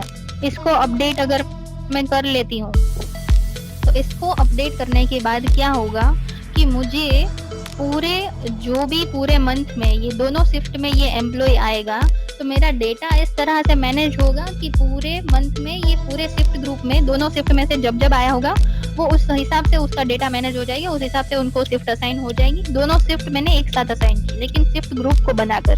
तो इस तरह से मैं मल्टीपल शिफ्ट में, यानी कि 2 शिफ्ट 3 शिफ्ट जितनी भी मैंने बनाई है वो एक एम्प्लॉय को असाइन कर सकती हूँ, कि असाइन करने की बात है, ठीक है। तो शिफ्ट ग्रुप हम इसलिए क्रिएट करते हैं ताकि हम ज्यादातर शिफ्ट जो है वो उसमें ऐड करके उस शिफ्ट ग्रुप को ही एम्प्लॉय को असाइन कर दें, ठीक है। अभी कुछ ऑप्शंस हैं जो ये, जैसे कि बेसिक जो भी ऑप्शंस आपको अच्छे लगते हैं वो आपको अवेलेबल बाय डिफॉल्ट हो जाते हैं। कुछ ऑप्शंस जो है वो आपको इनेबल करने पड़ते हैं यहाँ सॉफ्टवेयर में ऑप्शन सेटिंग्स में जाकर। जैसे जैसे आपकी रिक्वायरमेंट बढ़ेगी या जैसे जैसे आपको कुछ अलग अलग चीजें चाहिए, तो यहाँ मास्टर सेटिंग में जाकर आपको इनेबल करना रहेगा कि ये मुझे चाहिए। जैसे कि एक ऑप्शन यहाँ पे है कि मल्टी शिफ्ट, आगे बताऊंगी मल्टी शिफ्ट क्या होता है, ठीक है। ये मुझे अभी चाहिए तो मैं इसको सिलेक्ट करूंगी। शिफ्ट रोस्टर मुझे चाहिए तो मैं इसके सिलेक्ट करूंगी। इसके साथ साथ आपको बहुत सारे ऑप्शंस हैं जो अवेलेबल रहते हैं। मैं जो समझाना चाहती हूँ वो ऑप्शंस ले लेती हूँ तो आपको मैं समझा सकती हूँ, ठीक है। इतने सारे ऑप्शंस यहाँ अवेलेबल है, ये सारे आप सिलेक्ट करके फैसिलिटी बढ़ा सकते हो सॉफ्टवेयर की, ठीक है।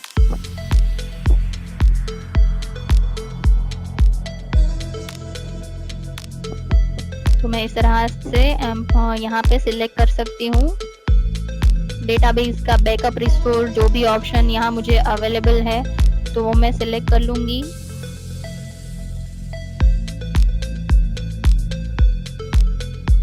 रिपोर्ट्स बहुत ज्यादा ऑप्शंस रिपोर्ट के अवेलेबल है। बेसिक तो आपको डिफॉल्ट मिल जाते हैं, बाकी के आपको यहाँ से करने पड़ते हैं। तो ये सारे सिलेक्ट कर लेंगे हम जो भी हमें चाहिए, ठीक है,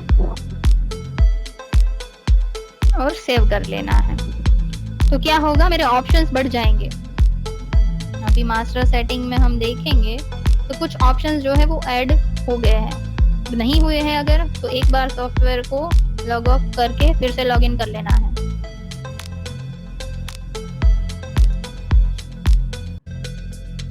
ये जो टैब्स हैं वो जब तक आप फिलअप नहीं करोगे आती रहेगी। इससे अच्छा है कि आप एक बार में फिलअप कर दो।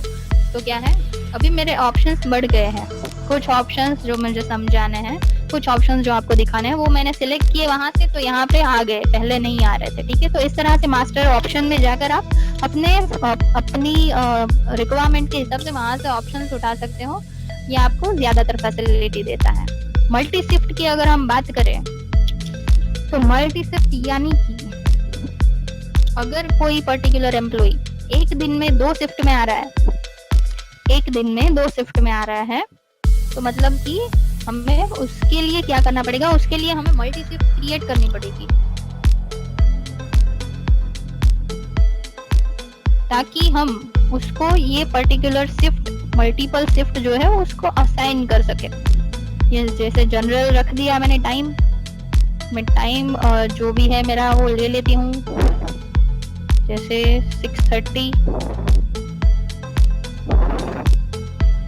ठीक है, जो भी मुझे पंच बिगिन बिफोर जो भी देना है, शिफ्ट के नॉर्मल सेटिंग्स जो हम करते हैं उसी तरह से यहाँ पे भी करना है, सेव कर लेना है। इस मल्टी शिफ्ट को मैंने यहाँ पे सेव कर दिया।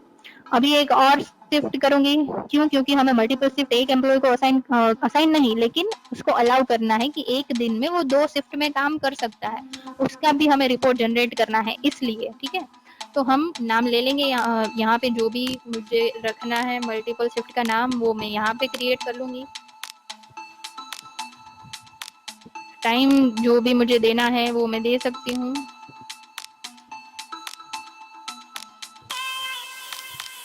और सेव कर लूंगी। ठीक है, अभी मल्टीपल शिफ्ट मैंने क्रिएट तो कर ली। एम्प्लॉय को अलाउ करना है, एम्प्लॉय में जाएंगे। ठीक है, एम्प्लॉय को यहाँ एडिट करेंगे। एडिट में क्या करेंगे, शिफ्ट का टाइप जो है multiple shift in a day, इसको सिलेक्ट कर लेंगे और अपडेट कर देंगे। इससे क्या किया हमने कि फर्स्ट नंबर का जो एम्प्लॉय है उसको हमने एक दिन में 2 शिफ्ट में काम करने के लिए अलाउड कर दिया। तो हमारे पास उसको अगर पूरे दिन में वो 2 शिफ्ट में काम करेगा तो हमारे पास उसका डेटा जनरेट आसानी से हो जाएगा। मल्टीपल शिफ्ट का एक ये है कि इसका रिपोर्ट जो है वो डेली बेसिस पे जनरेट होता है, मतलब डेली का डेली ही आपको लेना पड़ेगा, और रिपोर्ट भी यहीं से होता है उसका जनरेट। ठीक है, कि मल्टी शिफ्ट तो हो गया। अभी अगर हमें असाइन तो करनी पड़ेगी इसको, तो यहाँ पे हम जाएंगे असाइन एम्प्लॉय मल्टी शिफ्ट। जिस एम्प्लॉय को आपने एडिट किया होगा, अलाउ किया होगा, वही एम्प्लॉय यहाँ पे दिखेगा, दूसरे कोई एम्प्लॉयज नहीं दिखेंगे। एम्प्लॉय को सिलेक्ट कर लेना है। टोटल 8 शिफ्ट आपको 8 शिफ्ट आपको अलाउ कर रहा है ये सिलेक्ट करने के लिए। यहाँ पे मैं 2 शिफ्ट जैसे के कर लेती हूँ, जो मैंने क्रिएट की है उसको असाइन कर देती हूँ। यहाँ पे फ्रॉम से ड्यू ड्यूरेशन, यानी कि सपोज मुझे 1 अप्रैल से 12 अप्रैल तक इसको इस ड्यूरेशन में मल्टीपल शिफ्ट में काम करवाना है, मैं यहाँ पे असाइन कर लूंगी। तो क्या हुआ, इस एम्प्लॉय का जनरल शिफ्ट और इवनिंग शिफ्ट दोनों में अगर ये काम करेगा तो इस हिसाब से इसका रिपोर्ट में जनरेट कर पाऊंगी। ठीक है, अभी अगर सपोज मैं यहाँ पे जाऊं तो मैंने इसको 11 से 6 बजे तक का टाइम एम्प्लॉय को मैनुअल एंट्री तो असाइन की है। ठीक है, अभी यहाँ अगर मैं ले लूं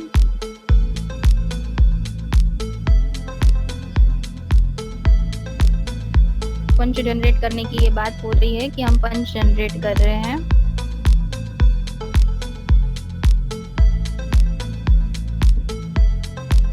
ठीक है, अगर पर्टिकुलर फर्स्ट एम्प्लॉय, मतलब फर्स्ट को हमने मल्टीपल शिफ्ट में असाइन किया है, तो इसका रिपोर्ट हम यहाँ से निकाल ही नहीं पाएंगे, क्योंकि हमने मल्टीपल शिफ्ट में उसको असाइन कर दिया है। मस्ट मल्टीपल शिफ्ट काम कर रहा है वो पूरे दिन में, तो जिसका रिपोर्ट हमें सिर्फ यहीं से मिलेगा। हम यहाँ पे जाकर रिपोर्ट में जाकर डेली का रिपोर्ट जो है पर्टिकुलर एम्प्लॉय का वो निकाल पाएंगे। ठीक है, डेली यानी कि आप पूरे 1 अप्रैल से ले सकते हो, लेकिन वो मंथली फॉर्मेट में नहीं जनरेट होगा, ये डे वाइज आपको दिखाएगा। मतलब कि रिकैलकुलेट करके जनरेट कर देना है, सिर्फ बहुत सिंपल तरीके से एम्प्लॉय का रिपोर्ट हम जनरेट कर पाएंगे। तो ये एक फैसिलिटी है कि अगर कोई आपका पर्टिकुलर एम्प्लॉय है, वो अगर एक दिन में 2 बार 2 शिफ्ट में काम कर रहा है, तो वो आपको इस तरह से रिपोर्ट भी देगा कि भाई इसका शिफ्ट का टाइम जो है, यहाँ पे देखिए शिफ्ट दोनों मेंशन की है, ठीक है, जनरल और इवनिंग, क्योंकि मैंने उसका मैनुअल एंट्री 2 बजकर मैनुअल एंट्री कर दिया था। तो मतलब क्या हो गया कि इस पर्टिकुलर दिन 12 अप्रैल ये जनरल शिफ्ट में भी काम कर रहा है और इवनिंग शिफ्ट में भी काम कर रहा है। ठीक है, तो मल्टीपल शिफ्ट एक अच्छी फंक्शनलिटी है सॉफ्टवेयर की, कि अगर कोई आपका एम्प्लॉय है वो पूरे दिन में 24 आवर्स में 4 शिफ्ट में काम कर रहा है, 2 शिफ्ट में, तो उसका आप अटेंडेंस रिकॉर्ड जनरेट कर सकते हो मल्टी शिफ्ट बनाकर। ठीक है, तो ये एक अच्छा ऑप्शन है जो आपको हेल्पफुल रहता है। अभी हम बात करेंगे शिफ्ट रोस्टर की। शिफ्ट रोस्टर यानी कि क्या है? शिफ्ट रोस्टर एक ऐसी फैसिलिटी है आपको जो प्रोवाइड होती है सॉफ्टवेयर में, कि अगर आपके एम्प्लॉइज की शिफ्ट रोटेट हो रही है, रोटेट यानी कि मंडे को वो किसी और शिफ्ट में आ रहा है, ट्यूसडे को दूसरी, वेडनेसडे को तीसरी, अगर रोटेशनल है, और यही रोटेशनल जो है वीकली बेस पे है, मतलब कि मंडे से संडे हमने यहाँ फिक्स कर दिया, फिर वापस मंडे से सेम शेड्यूल, कि यहाँ जैसे वीकली हमने किया है, तो ये मंडे इवनिंग को आता है, मतलब मंडे को इवनिंग की शिफ्ट है, फिर ट्यूसडे को जनरल शिफ्ट है, वेडनेसडे को कोई और शिफ्ट है। तो ये जो रोटेशनल है उसका वीकली बेस पे होता है। सिंपल हम यहाँ अगर बना देंगे तो क्या होगा, पूरे वीक उसका ये शेड्यूल मेंटेन होगा। ठीक है, और यहाँ पे नाम दे देना है रोस्टर, जो भी नाम आपको देना है वो आप दे सकते हो। ठीक है, बिगिन डे मतलब की ड्यूरेशन तो सेट करना पड़ेगा, कि हम 1 अप्रैल से ले लेते हैं, फर्स्ट से एक वीक का जैसे लूं अगर मैं, तो 8 अप्रैल तक। ठीक है, तो ये 8 अप्रैल तक ये क्या होगा कि इस ड्यूरेशन तक ये जो रोस्टर है वो काम करेगा। पूरे अप्रैल को ले लूं अगर, तो पूरे अप्रैल में ये काम करेगा ये रोस्टर। अगर वीकली बेस पे, मतलब कि मंडे से संडे, वापस मंडे से शुरू, तो ये हमने एक रोस्टर क्रिएट कर लिया है। ठीक है, कि ये इस तरह से रोटेट होता रहता है भाई। तो हमें क्या रहता है कि पूरे वीक में जाकर इसको ये असाइन नहीं करना पड़ता है, ऑटोमेटिकली सॉफ्टवेयर अपने हिसाब से असाइन कर लेगा, उसका रिपोर्ट अच्छे से क्रिएट करेगा, और आपको क्या है कि ज्यादातर एडिट नहीं करना पड़ता। शिफ्ट को असाइन करने की ये जो बहुत लेंथी प्रोसेस रहती है वो करनी नहीं पड़ती। यहाँ पे एक बार सेट कर लोगे, सेव कर लोगे। ठीक है, तो सेव करने के बाद जाएंगे एम्प्लॉइज में, क्योंकि हम एम्प्लॉइज के लिए ही काम कर रहे हैं, ये सारा जो भी सेटिंग्स करना है, तो एम्प्लॉय को पहले असाइन करना पड़ेगा। तो एम्प्लॉय को जाकर यहाँ पे शिफ्ट रोस्टर जो हमने क्रिएट किया है उसको सिलेक्ट करके अपडेट कर देना है। तो क्या हुआ कि इस पर्टिकुलर एम्प्लॉय के लिए हमने एक रोस्टर क्रिएट किया है कि मंडे से संडे पर्टिकुलर जो हमने दिया है उसी शिफ्ट में काम करेगा, और फिर से मंडे से वो स्टार्ट हो जाएगा। ऐसे ही हम मंथली बेसिस पे भी कर सकते हैं, मंथली भी असाइन कर सकते हैं। 1 अप्रैल को अगर तो सिलेक्ट कर लेना है शिफ्ट को यहाँ से इस तरह से। ठीक है, और ओके कर देना है। फिर सेकंड को अगर कुछ और है तो यहाँ सिलेक्ट कर लेंगे। ओके, तो मंथली और वीकली शिफ्ट रोस्टर हम क्रिएट कर सकते हैं, ताकि हमें बारी बारी डे बाय डे या वीक बाय वीक जाकर असाइन करना ना पड़े। एक पर्टिकुलर हमारा जो फिक्स है कि यही शिफ्ट में काम करेगा, यहाँ पे दे देंगे, अच्छे से हो जाएगा मैनेज। ठीक है, अब डेट कर देंगे तो ये मंथली काम करेगा, कि पूरे मंथ का हमें सिलेक्ट कर देना है। तो ये शिफ्ट रोस्टर भी एक अच्छी चीज है कि आप अपने एम्प्लॉइज के अटेंडेंस का जो डेटा है वो अच्छे से मैनेज कर पाते हो। ठीक है, उसके बाद हम लोकेशन क्रिएट कर सकते हैं, अलग अलग ऐड कर सकते हैं, यहीं से सारे ऑप्शंस अवेलेबल रहते हैं। पब्लिक हॉलीडे यानी कि आपका जो हॉलीडे लिस्ट है आपके पास अगर मैनेज है, एक्सेल सीट में है, या फिर यहाँ पे आप ऐड करना चाहो तो अच्छे से यहाँ ही ऐड कर पाओगे। जो भी हॉलीडे पब्लिक हॉलीडे आता है तो क्या रहेगा कि आपको आसानी रहेगी कि कब कब हॉलीडे था, कब वीक ऑफ था, ये सारा रिपोर्ट में मेंशन हो जाता है। अगर हॉलीडे क्रिएट करोगे तो रिपोर्ट में हॉलीडे ही आएगा पर्टिकुलर डे। ठीक है, मैंडेटरी जो होते हैं वो तो होती है। रिस्ट्रिक्टेड यानी क्या, मतलब कि रिलीजियन वाइज अगर किसी को हम महाशिवरात्रि की जो छुट्टी होती है वो देते हैं, किसी की अगर ईद मिलाद की छुट्टी है तो ये रिस्ट्रिक्टेड हॉलीडे हो गया, कि हम एक एम्प्लॉय को यही देना चाहते हैं, दूसरे एम्प्लॉय को यही देना चाहते हैं। तो ये रिस्ट्रिक्टेड हॉलीडे भी हम क्रिएट कर सकते हैं और एम्प्लॉय को पर्टिकुलर असाइन कर सकते हैं, ठीक है। तो ये भी अच्छी एक फैसिलिटी है इसमें।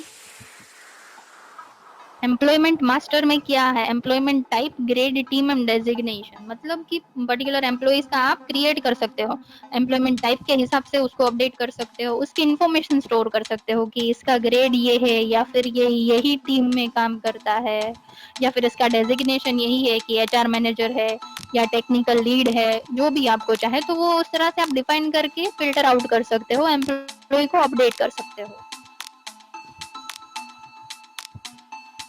Employ outdoor entry, outdoor entry यानी कि अगर कोई बाहर से काम कर रहा है, जैसा मैंने पहले बताया था वो मैनुअल एंट्री थी कि आप मैनुअल एंट्री कर रहे हो। आउटडोर एंट्री यानी क्या, ये अलग से इसे डिफाइन होगी कि अगर कोई बाहर से काम कर रहा है तो ये डेस्कटॉप सॉफ्टवेयर है, तो डेस्कटॉप सॉफ्टवेयर में हमें बाहर से जो काम कर रहे हैं उसको यहाँ से असाइन करना पड़ेगा, तो उसके पंचेस हम यहाँ से असाइन करेंगे कि, और इसको अप्रूव भी करना पड़ेंगे क्योंकि ये बाहर से काम कर रहे हैं तो इनका जो पंच है वो बायोमेट्रिक मशीन में नहीं आया है, ठीक है। तो मशीन में अगर नहीं आया है तो इसको हम यहाँ से करके अप्रूव कर देंगे कि उनकी आउटडोर जो एंट्री है वो असाइन हो गई, अप्रूव भी हो गई, जो भी डेट है वो लेकर बिगिन टाइम एंड टाइम जो भी डालना है आपको इज अप्रूव करके उसको असाइन कर देना है, तो उसकी उस पर्टिकुलर डे की आउटडोर एंट्री अप्रूव हो गई, जिसके हिसाब से पर्टिकुलर एम्प्लॉय जो है उसका रिपोर्ट जनरेट हो सकता है आसानी से अगर आउटडोर काम कर रहा है वो, तो ठीक है। अटेंडेंस रजिस्टर में आपको दिखेगा कितने एब्सेंट है, प्रेजेंट है, कौन से दिन कौन कौन एम्प्लॉइज है जो प्रेजेंट है, उस तरह से यहाँ पे एक पूरा क्रिएट होता है। हमारे पास इतना ज्यादा अभी डेटा नहीं है इसलिए यहाँ दिखा नहीं रहा, लेकिन पूरा मंथ का जो है वो यहाँ पे दिखाएगा आपको। इसके साथ साथ यहाँ पे शिफ्ट रजिस्टर है, शिफ्ट रजिस्टर में एम्प्लॉइज जो है वो कौन सी शिफ्ट में कब काम कर रहे हैं वो यहाँ पे दिखेगा, पूरा मंथ का दिखेगा। आप आसानी से यहाँ से ही देख सकते हो कि इसने पूरे मंथ में कौन सी शिफ्ट में कौन सी शिफ्ट में कौन से डे काम कर रहा था, तो सैटरडे संडे वीक ऑफ था नहीं था, जो भी सब कुछ यहीं पे मेंशन होगा आपको, ठीक है। अभी बात हम करेंगे डेस्कटॉप सॉफ्टवेयर में भी आपको मेल सेटिंग्स की फैसिलिटी जो है वो भी अवेलेबल है, एसएमएस सेटिंग्स जो रहते हैं वो भी अवेलेबल है, और मेमो सेटिंग्स है वो भी अवेलेबल है। सबसे पहले लेते हैं मेल सेटिंग्स। मेल सेटिंग्स में क्या रहता है, मेल सेटिंग्स में आपको पहले तो एक चीज है जो बताना चाहूंगी, वो है एम्प्लॉइज को उनका रिपोर्टिंग मैनेजर असाइन करना। रिपोर्टिंग मैनेजर असाइन करते हैं मतलब कि पर्टिकुलर एम्प्लॉय, जैसे ये फर्स्ट नंबर का मैंने लिया कि उसको मुझे एक रिपोर्टिंग मैनेजर असाइन करना है, तो मैं क्या करूंगी, राइट क्लिक करके असाइन एम्प्लॉइज रिपोर्टिंग मैनेजर यहाँ सिलेक्ट करूंगी, जिसको मुझे उसका एक रिपोर्टिंग मैनेजर बनाना है। 555 जो कोड है मैंने उसको सिलेक्ट कर लिया, असाइन कर लिया। असाइन करते ही मतलब कि वो 555 जो एम्प्लॉय है वो इस एम्प्लॉय का रिपोर्टिंग मैनेजर बन गया। वो मैं देख कहाँ सकती हूँ, एम्प्लॉय में जाकर अदर डिटेल्स में भी आपको बहुत कुछ फिलअप कर सकते हैं आप, एम्प्लॉयज की पूरा डेटा एक बना सकते हैं अच्छे से। रिपोर्टिंग मैनेजर यहाँ पे दिखेंगे कि उसका पर्टिकुलर रिपोर्टिंग मैनेजर है कौन, ठीक है। मेल सेटिंग कभी भी करें अगर, और सिर्फ ऐसे ही डेटा मैनेज करने के लिए रिपोर्टिंग मैनेजर करना जरूरी है, ठीक है। और क्या करेंगे हम, यहाँ पर मेल आईडी जो है वो मेल आईडी डालना मैंडेटरी है, ठीक है। वो मेल आईडी डालेंगे तो ही जाएगा पर्टिकुलर इस पर्सन को, ठीक है। तो यहाँ पे अगर जिसको भी मुझे भेजना है पर्टिकुलर एम्प्लॉय का मेल कि ये एम्प्लॉय कब ऑफिस आया, कब गया, कब इसका हॉलीडे है, कब लीव है, ये सारी जो भी चीजें मेल में भेजनी है यहाँ पे मेल आईडी मेंशन करना पड़ेगा। उसके बाद ऑप्शन सेटिंग्स में जाकर मेल सेटिंग्स में आपको जिस मेल आईडी से भेजना है उस मेल आईडी को यहाँ पे कर लेना है। जो भी आपका ईमेल आईडी है, ठीक है। जीमेल का अकाउंट होना जरूरी है, जीमेल का अकाउंट होगा। सेंडर अकाउंट जो बात कर रही हूँ वो सेंडर अकाउंट जीमेल का हो तो अच्छा रहेगा, तो जीमेल का होना जरूरी है।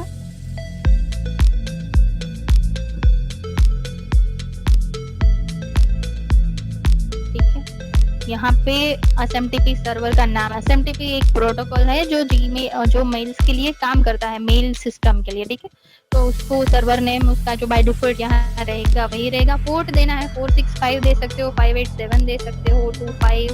प्रोटोकॉल के डिफरेंट पोर्ट होते हैं, ठीक है, तो वो देना है। डिस्प्ले नेम में हमें जो भी अपना सब्जेक्ट जो बनाना है वो सब्जेक्ट यहाँ पे दे देंगे।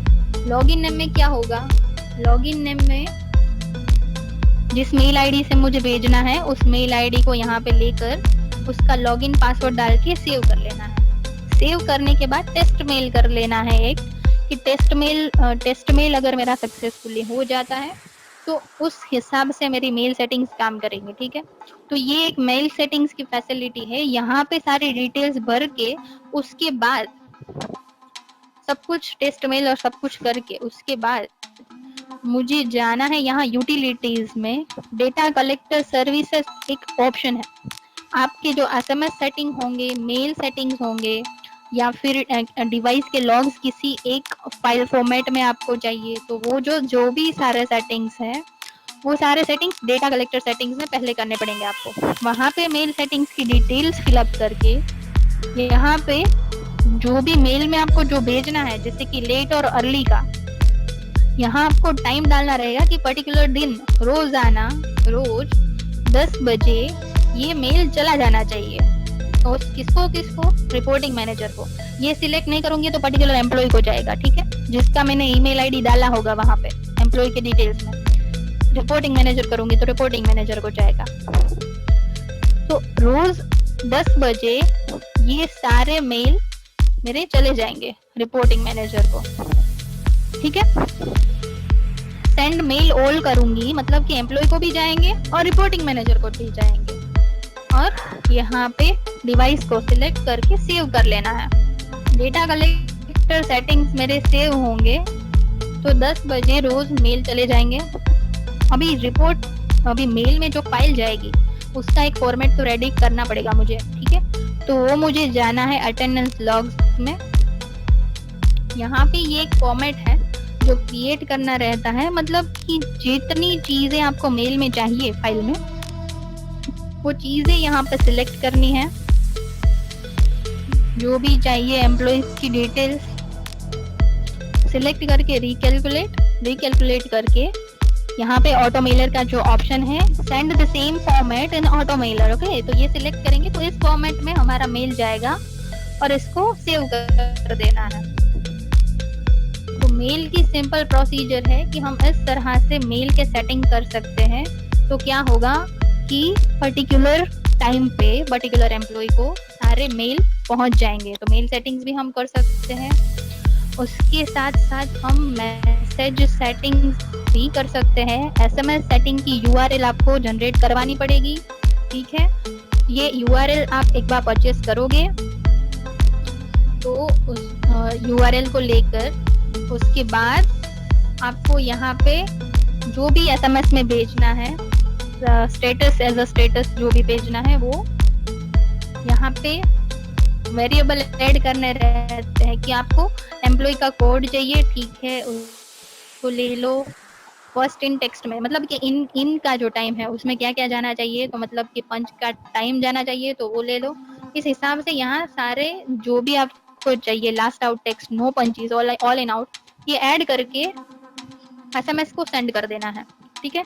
तो ये URL जब आपकी वर्किंग होगी, जो डेवलप करवानी पड़ती है, ठीक है, परचेस करनी रहती है, ये करके आपको SMS सेटिंग भी अवेलेबल देता है सॉफ्टवेयर, ओके। तो वो कर सकते हो आप।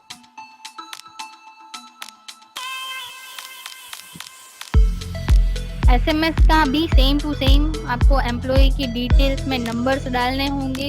जो भी रिपोर्टिंग मैनेजर का नंबर है, अगर उनको SMS भेजना है तो उनका कॉन्टेक्ट नंबर यहाँ पे डालना पड़ेगा। उसके बाद यूटिलिटीज में फिर से जाएंगे, डेटा कलेक्टर सर्विस में। यहाँ SMS के सेटिंग्स है, कि फर्स्ट इन का मैसेज कितने बजे जाना चाहिए, 9 बजे जाना चाहिए तो 9 बजे।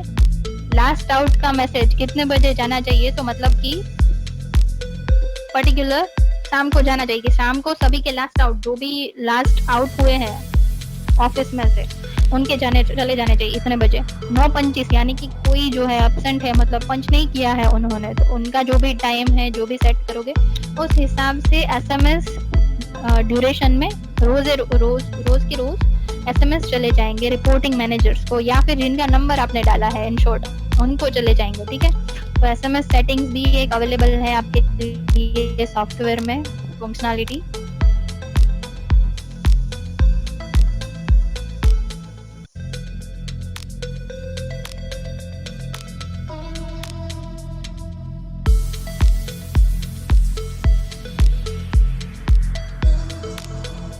मैं देख रही हूँ कि क्वेश्चंस बहुत सारे, आप जो भी क्वेश्चंस हैं वो सारे क्वेश्चंस आप थोड़े लास्ट में मैं आपको टाइमिंग दूंगी, लास्ट में हमारा एक्सप्लेनेशन खत्म हो जाए हम क्वेश्चन आंसर डिस्कस करेंगे जितने भी हम अपने टाइम ड्यूरेशन में कर पाएंगे। ठीक है, पहले आप सब कुछ सुन लीजिए, उसके बाद हम क्वेश्चन आंसर का राउंड रखेंगे। ओके,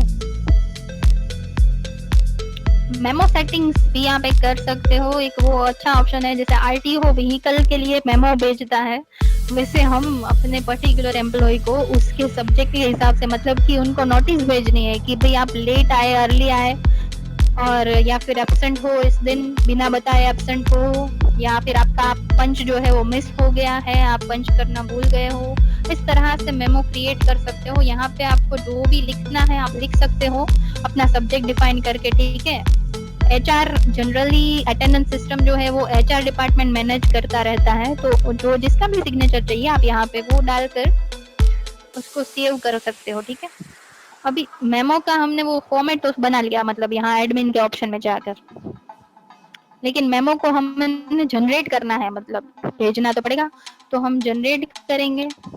जनरेट जो करेंगे वो ईमेल में ही जाएगा। ठीक है, तो मेल सेटिंग्स हमने करे हुए होंगे तो वो ईमेल में पूरा उसको मेल चला जाएगा मेमो का। ठीक है, यहाँ पे हमें स्टेटस जो भी है सिलेक्ट कर लेना है कि भाई एब्सेंट का भेज रहे हैं, लेट कमिंग का कौन सा भेज रहे हैं, उस हिसाब से पर्टिकुलर जो भी एम्प्लॉय होगा, जो हकीकत में उस दिन लेट अर्ली जो भी होगा वो यहाँ रिकॉर्ड जनरेट होते हैं, तो उस एम्प्लॉय को सिलेक्ट करके पर्टिकुलर एम्प्लॉय के लिए आप जनरेट कर सकते हो। ठीक है, यहाँ पे डेट जो भी, जिस डेट को आपको भेजना है, जिस डेट के लिए भेजना है, वो सिलेक्ट करके जनरेट मेमो का प्रीव्यू एक कर सकते हो, उसको सेंड ईमेल कर सकते हो आप, कि उसको पर्टिकुलर एम्प्लॉय को मेल चला जाएगा कि पर्टिकुलर डे आपका एक मेमो क्रिएट हुआ है भाई, कि आप यहाँ पे एब्सेंट हो या फिर नहीं आए हो, कुछ भी, या फिर बिना बताए नहीं आए हो, जो भी आप कर सकते हो। तो जनरेट मेमो भी आप कर सकते हो, ये एक ऑप्शन है, ये एक अच्छी फंक्शनलिटी अवेलेबल है सॉफ्टवेयर में।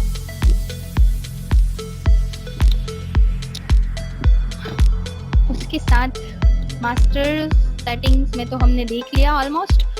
बैकअप ऑफ द डेटाबेस, अभी डेटाबेस का बैकअप लेना जरूरी क्यों है, ये एक चीज इसलिए बताना चाहूंगी क्योंकि डेटाबेस का बैकअप जो रहता है, जो हमने डेटाबेस सिलेक्ट किया था सॉफ्टवेयर में, ठीक है, कभी अगर ऐसा हुआ कि आपकी सिस्टम मतलब पता नहीं है लेकिन बंद हो गई, फॉर्मेट करनी पड़ गई, या फिर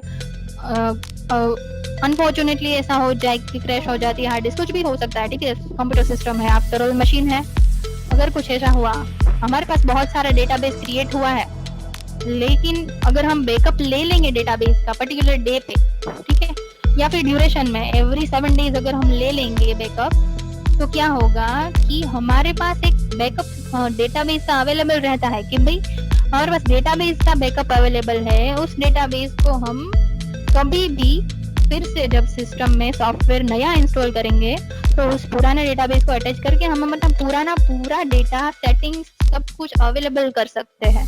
तो डेटाबेस बैकअप रखना अच्छा है, जरूरी है आपके लिए ही, आपका डेटाबेस जो स्टोर होता है। ठीक है, यहाँ पे कोई भी फोल्डर में जहाँ पे आपको बैकअप रखना है वो सिलेक्ट करना है, बनाना है फोल्डर, उसका पाथ सिलेक्ट करके सेव कर देना है। तो क्या होगा, एवरी 7 डेज आपका डेटाबेस का बैकअप क्रिएट होता रहेगा ऑटोमेटिकली, आपको घड़ी घड़ी बैकअप लेके लेने जाने की जरूरत नहीं है। ठीक है, तो ये एक ऑप्शन अवेलेबल है सॉफ्टवेयर में।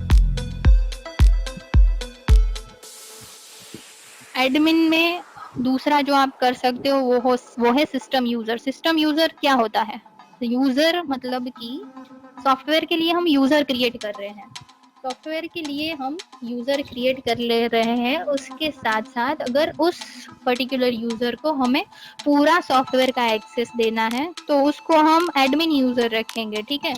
अगर हमें कुछ कुछ एक्सेस ही देना है, मतलब कि जैसे एचआर डिपार्टमेंट है तो उनका काम क्या होता है कि रिपोर्ट जनरेट करे, डिवाइस के लॉग्स को डाउनलोड करे, एम्प्लॉय के कुछ डेटा मैनेज करे, तो कुछ को जो भी आपको परमिशन देनी है वो यहाँ पे आपको यूजर को क्रिएट करना है, पासवर्ड उसका दे देना है सॉफ्टवेयर के लिए, उसका रोल नेम जो भी आपको रखना है, जिस कंपनी के लिए आपको अलाउड करना है वो सब यहाँ से आप सिलेक्ट कर लोगे, ठीक है। और यहाँ पे आपको जो भी जिस ऑप्शन की आपको देनी है परमिशन उसको एक्सेस करने की उनको उनको आपको सिलेक्ट करके इस एडमिन नहीं रखना है, क्योंकि हम इसको एडमिन यूजर तरीके से नहीं ले रहे हैं, और अपडेट कर देना है। तो क्या हो जाएगा, पर्टिकुलर यूजर आपने जो यहाँ पे सिलेक्ट किए होंगे वही फंक्शन सॉफ्टवेयर में यूज कर पाएंगे, उनको उससे ज्यादा सॉफ्टवेयर में कुछ अवेलेबल नहीं रहेगा। तो ये एक ऑप्शन है कि आप मल्टीपल सॉफ्टवेयर के यूजर बना सकते हो अपने हिसाब से, ठीक है। पासवर्ड जो चेंज कर सकते हो यहाँ से कर सकते हो, पासवर्ड आपका सॉफ्टवेयर का जो भी है। अभी आगे बढ़ेंगे हम लीव मैनेजमेंट। लीव मैनेजमेंट में सबसे पहले जो आपको करने की जरूरत पड़ेगी वो है आपके leave types. CL, PL, SL mandatory जो मतलब बाय डिफॉल्ट होते हैं सारी कंपनीज में, ठीक है। तो वो अगर कुछ और ऐड करना चाहते हो लीव टाइप तो वो यहाँ से ऐड कर सकते हो, ओके। रिस्ट्रिक्टेड हॉलीडे की जो मैंने बात की थी उसके जो बैलेंस है वो यहाँ करने पड़ते हैं हमें। लीव में एक्चुअली क्या होता है, अलॉटमेंट टाइप होता है कि मंथली दे रहे हो या ईयरली दे रहे हो, ठीक है। कितने दिन अलाउड कर रहे हो, मंथली या ईयरली 12 यानी मंथली 1 हो जाएगा, तो उस तरह से यहाँ पे दे सकते हो। कैरी फॉरवर्ड यानी पूरे ईयर में इसने 12 के बजाय सिर्फ 6 यूज किए, 6 बची जो, तो इस 6 में से कितनी कैरी फॉरवर्ड अगले ईयर होनी चाहिए वो यहाँ पे आपको देना है। इस तरह से आप अपनी लीव्स क्रिएट कर सकते हो। यहाँ पे उसको अवेल कब से करवाना है, मतलब कि जो एम्प्लॉय है वो ज्वाइनिंग हुआ तब से देना है या कंफर्मेशन उनका जब होता है, प्रोबेशन पीरियड कंप्लीट होता है, उस तरह से ऑप्शन सिलेक्ट कर सकते हो इन शॉर्ट, और सेव कर लेना है। CL, PL सबके टाइप्स जो है क्रिएट कर लेने हैं, तो ये आपका पूरा एक लीव का जो है वो स्ट्रक्चर रेडी हो जाएगा। फिर यहाँ एक ऑप्शन है employee leave summary. Employee leave summary में क्या करना रहेगा कि समरी में हमें दिखाएगा कि एम्प्लॉय की इतनी लीव उन्होंने ले ली है, इतनी अलाउड है, इतना बैलेंस बचा हुआ है, इतनी CL बची हुई है, PL जो भी है। फिल्टर कर सकते हो टेकन मतलब कि जितनी उन्होंने ली होगी उस हिसाब से, बैलेंस के हिसाब से, अलाउड के हिसाब से, ठीक है। ऑल करोगे तो सारा डेटा अवेलेबल हो जाएगा। उसके साथ बैलेंस जो करना होता है लीव का एक साथ ही एक एक्सेल में क्रिएट करके कर सकते हो। इंपोर्ट लीव बैलेंस जो करोगे तो फाइल फॉर्मेट यहाँ से डाउनलोड करके उस पर्टिकुलर फाइल फॉर्मेट में आप सारा डेटा फिलअप करके एक्सेल में पूरा क्रिएट करके उस एक्सेल को यहाँ से सिलेक्ट करके डायरेक्ट इंपोर्ट कर सकते हो। तो क्या हो जाएगा, पूरे एम्प्लॉय के लिए सारे जितने भी एम्प्लॉयज है आपके सॉफ्टवेयर में उनके लिए आपने लीव का बैलेंस कर दिया कि CL इनको इतनी ही अलाउड है, PL इनको इतनी ही अलाउड है, ठीक है। तो इस तरह से आप बैलेंस भी इंपोर्ट कर सकते हो। उसके साथ सॉफ्टवेयर में एम्प्लॉय की लीव एंट्री भी अलाउ यहाँ से कर सकते हो कि इस डे पर्टिकुलर इस डे इनका हाफ डे है, क्वार्टर डे है, फुल डे है, ठीक है। CL अप्लाई कर रहे हैं ये पर, फिर PL अप्लाई करे, जो भी अप्लाई करे यहाँ पे करके उनको असाइन कर सकते हो लीव्स। तो इस तरह से पूरा एक लीव मैनेजमेंट भी आप अच्छे से यहाँ पे कर सकते हो, ठीक है। मॉनिटर जो होगा वो मॉनिटर आपको एक ग्राफ देगा कि इतने एम्प्लॉइज जो है वो प्रेजेंट है, इतने एम्प्लॉइज जो एब्सेंट है, इतने बजे पंच किए हैं इन्होंने, इनकी ये डेट्स है, ये वो सब कुछ आपको जो मॉनिटर है वो देगा। ओके, अभी आगे बढ़ेंगे हम यूटिलिटीज में। यूटिलिटीज में एक जो ऑप्शन है device logs with photo, face से जो पंच कर रहे हो, ठीक है, तो वो फेस से जो पंच कर रहे हो फेस के साथ यहाँ जनरेट होगा। इमेज कॉलम एक ऐड हुई है, तो उस इमेज में आपको फोटो दिखेगा। एम्प्लॉय अगर फोटो से पंच कर रहे हैं, मतलब फेस के पंच कर रहे हैं, तो ठीक है, तो वो भी एक चीज है जो अच्छी है, यहाँ पे देख पाओगे आप। बैकअप जो डेटाबेस की मैंने बात की कि डेटाबेस आप जो एवरी 7 डे बैकअप ले रहे हो, ठीक है। अभी मान लो कि उस डेटाबेस को यहाँ पे आपने बैकअप मतलब अपने हिसाब से लेना है कि आज के दिन का लेना है सिर्फ, तो यहाँ सिलेक्ट कर लोगे, ब्राउज कर लोगे। ब्राउज यानी कि एक फोल्डर सिलेक्ट करोगे कि हाँ इस फोल्डर में मुझे एक फाइल क्रिएट करनी है, ठीक है। तो यहाँ पे कुछ भी जो भी फोल्डर आपका है उसको यहाँ पे करके पाथ दे दोगे और एक्सपोर्ट कर लोगे, तो क्या होगा, एक बैकअप की फाइल जनरेट हो जाएगी। भी फाइल इसकी जैसे ही जनरेट होगी, ओके, तो हमें क्या रहेगा कि पर्टिकुलर डे को हम एक बैकअप की फाइल जो है वो जनरेट करवा सकते हैं, डाउनलोड कर सकते हैं इन शॉर्ट, लेकिन डेटाबेस की फाइल, उसी फाइल को हमें रिस्टोर कराना है। बैकअप फाइल को रिस्टोर कराता है ऑलवेज, ठीक है। तो उस फाइल को रिस्टोर करवाना है, तो यहाँ पे जहाँ पे हमने बैकअप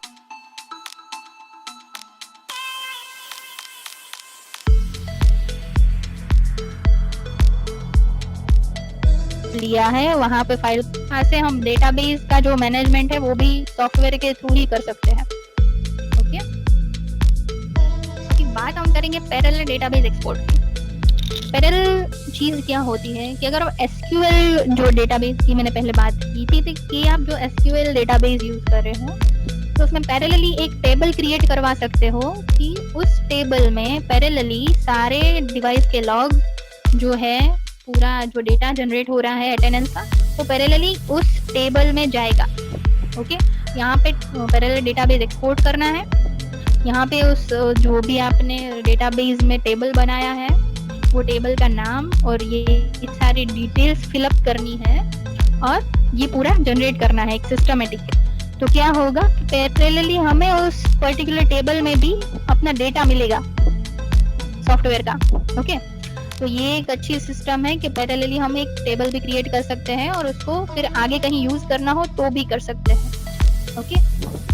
डेटा कलेक्टर सर्विस में एक और चीज जो है वो है कि आपको अगर किसी पर्टिकुलर टाइम पे, मतलब कि सुबह के 10 बजे एक लॉग फाइल क्रिएट करनी है, ठीक है। इंटरवल आपको जो भी हाफ मतलब कि 30 मिनट्स का रखना हो, घंटे भर का रखना, जो भी करना हो यहाँ पे, और उसका एक फॉर्मेट कस्टमाइज करना है कि भाई मुझे इस फॉर्मेट में पर्टिकुलर फाइल चाहिए, ठीक है। तो यहाँ से मैं पूरा कर सकती हूँ। फाइल का नाम जो है वो मैं नाम किस तरह से, वो फाइल कौन से नाम से सेव होनी चाहिए वो मैं यहाँ पे कर सकती हूँ, ओके। उसका एक्सटेंशन जो है CSV, तो वो सेपरेटर कौन सा होना चाहिए उस हिसाब से, TXT में चाहिए तो वो कुछ भी कर सकते हैं, TXT चाहिए, CSV चाहिए, ठीक है। और फील्ड नंबर यानी कि कौन से चाहिए, एम्प्लॉय का कोड चाहिए, फिर लॉग डेट, डायरेक्शन, फिर जो भी चाहिए, डिवाइस आईडी, नेम, कुछ भी, ओके। तो इस हिसाब से मैं क्या कर सकती हूँ कि पर्टिकुलर टाइम पे एक पूरी टेक्स्ट या CSV फाइल जो भी मुझे चाहिए वो ले सकती हूँ, ओके। तो ये एक चीज है जो हम कर सकते हैं। उसके साथ साथ एक ये भी चीज है कि आपको रोज सुबह 10 बजे तो नहीं, मतलब कि आपका मशीन जो है वो नेटवर्क में कनेक्टेड है, ठीक है, ऑनलाइन है सॉफ्टवेयर के साथ। तो जब भी कोई भी पंच करेगा मशीन में, तो पंच ऑटोमेटिकली यहाँ पे डाउनलोड हो जाना चाहिए। उसके लिए हमें कुछ वो करने की, मतलब कि हमें क्या करना है कि मशीन का जो पंच है ऑटोमेटिक डाउनलोड होना चाहिए। हमें हर बार डाउनलोड लॉग्स ये करना नहीं है, हमें ऑटोमेटिक सारे लॉग्स आ जाने चाहिए, ठीक है। तो हम क्या करेंगे, कलेक्टर सर्विस को यहाँ पे, और यहाँ इंटरवल में मैं सपोज 01 जो भी 1 मिनट के अंदर हो जाने चाहिए, ठीक है। इंटरवल जो भी मैं लेना चाहूँ ले सकती हूँ, ओके। बायोमिक्स मशीन को मैं सिलेक्ट कर लूंगी, जितनी भी मशीन मेरी कनेक्ट है सेव कर लूंगी, ओके। ये सेव तो हो गया। अभी सॉफ्टवेयर जो है वो सॉफ्टवेयर एक बाय डिफॉल्ट सर्विस देता है, जो है पुश सर्विसेज जो होती है सॉफ्टवेयर में, वो एक सर्विस जो है वो आपको यहाँ से जब भी आपकी ये जो सर्विस है स्मार्ट ऑफिस की, इसको स्टार्ट कर लेना है। Smart office non push data collector service, इसको जैसे ही आप स्टार्ट करोगे तो क्या होगा कि जो भी डिवाइस में जब भी पंच करेंगे एम्प्लॉइज, वो सारे पंच ऑटोमेटिकली आपके सॉफ्टवेयर में डाउनलोड हो जाएंगे। आपको घड़ी घड़ी डिवाइस को यहाँ से सिलेक्ट करके यहाँ पे डिवाइस को सिलेक्ट करना, फिर डाउनलोड लॉग्स करना, ये करने की जरूरत नहीं है।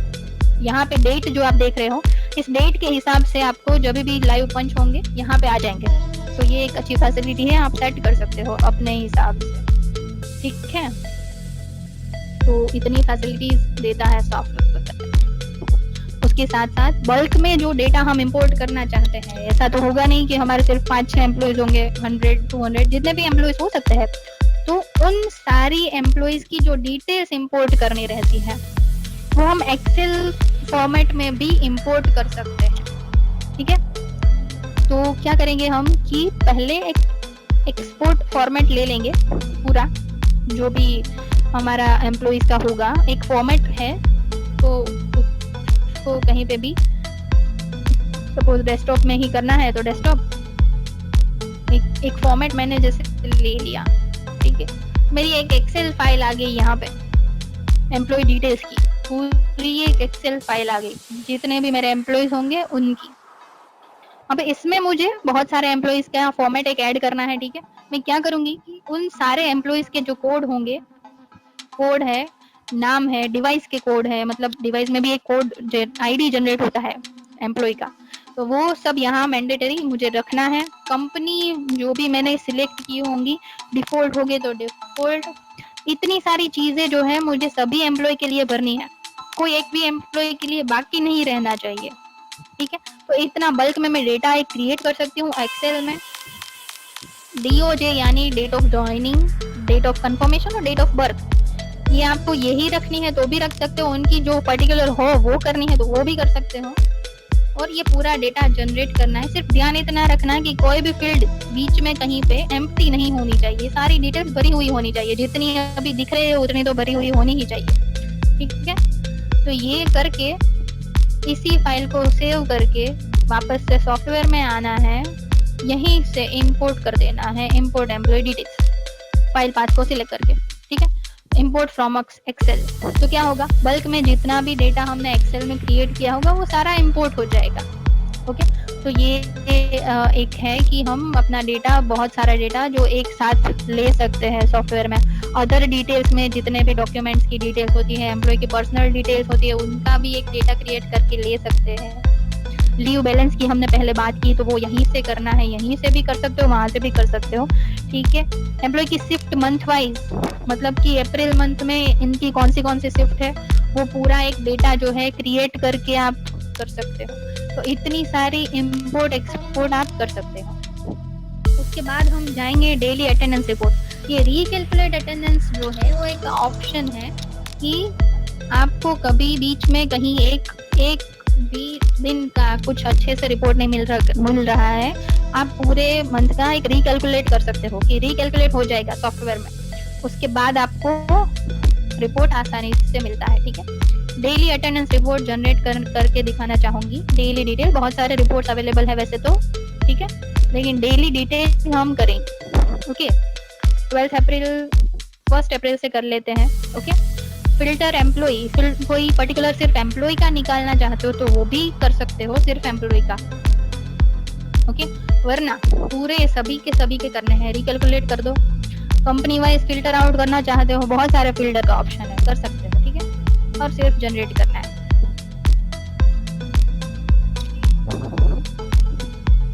इस तरह से पूरा रिपोर्ट जनरेट होगा, जिसमें एम्प्लॉय की कोड, नाम, उनकी शिफ्ट जो लगी हुई होंगी या फिर आपने असाइन की है, वो सारी शिफ्ट यहाँ पे आएंगी। इनका शिफ्ट का इन टाइम मेंशन होगा कि 9 से 6:30 जो हमने रखा है तो वो 9 से 6:30 का आएगा, ठीक है।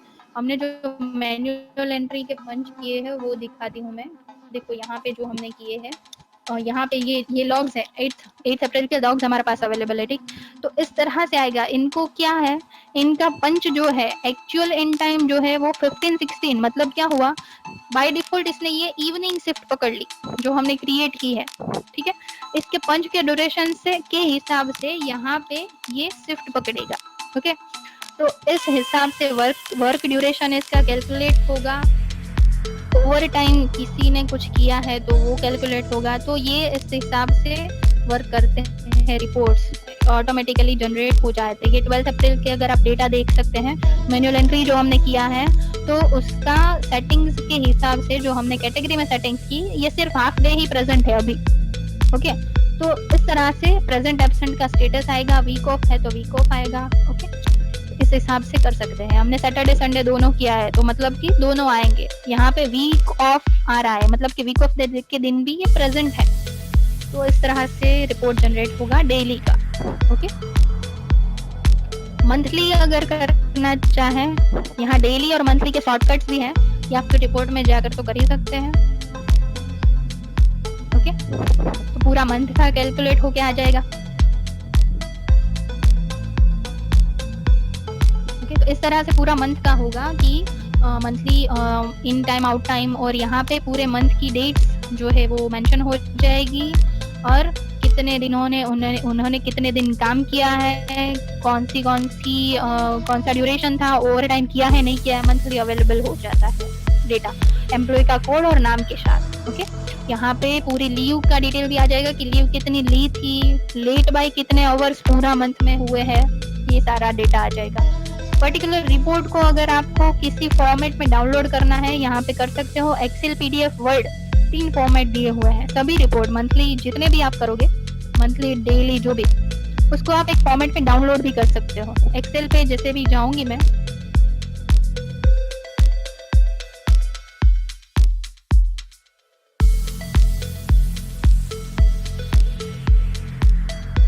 पूरा तो ये पर्टिकुलर रिपोर्ट मेरा एक्सेल में डाउनलोड हो गया, ओके। तो इस तरह 3 फॉर्मेट में डाउनलोड भी कर सकते हो। सो ऑलमोस्ट ये हो गया है सॉफ्टवेयर हमारा।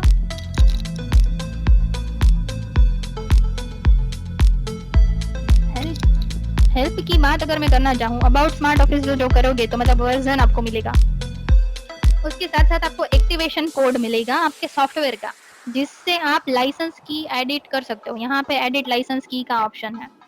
अभी जाएंगे हम कि लाइसेंस की के लिए हमें क्या करना है, ठीक है। लाइसेंस की जैसे अभी सभी डीलर्स को राइट्स दिए गए हैं, तो डीलर्स को पहले तो लाइसेंस की के लिए यहाँ पे लाइसेंस ऑप्शन में जाकर रजिस्ट्रेशन करवाना कंपलसरी है, ठीक है। रजिस्टर में जाओगे, स्मार्ट ऑफिस suite.in साइट, वहां पे लाइसेंस का ऑप्शन, लाइसेंस के ऑप्शन पे जाकर रजिस्ट्रेशन करवाना है डीलर्स कंपनी को, ठीक है।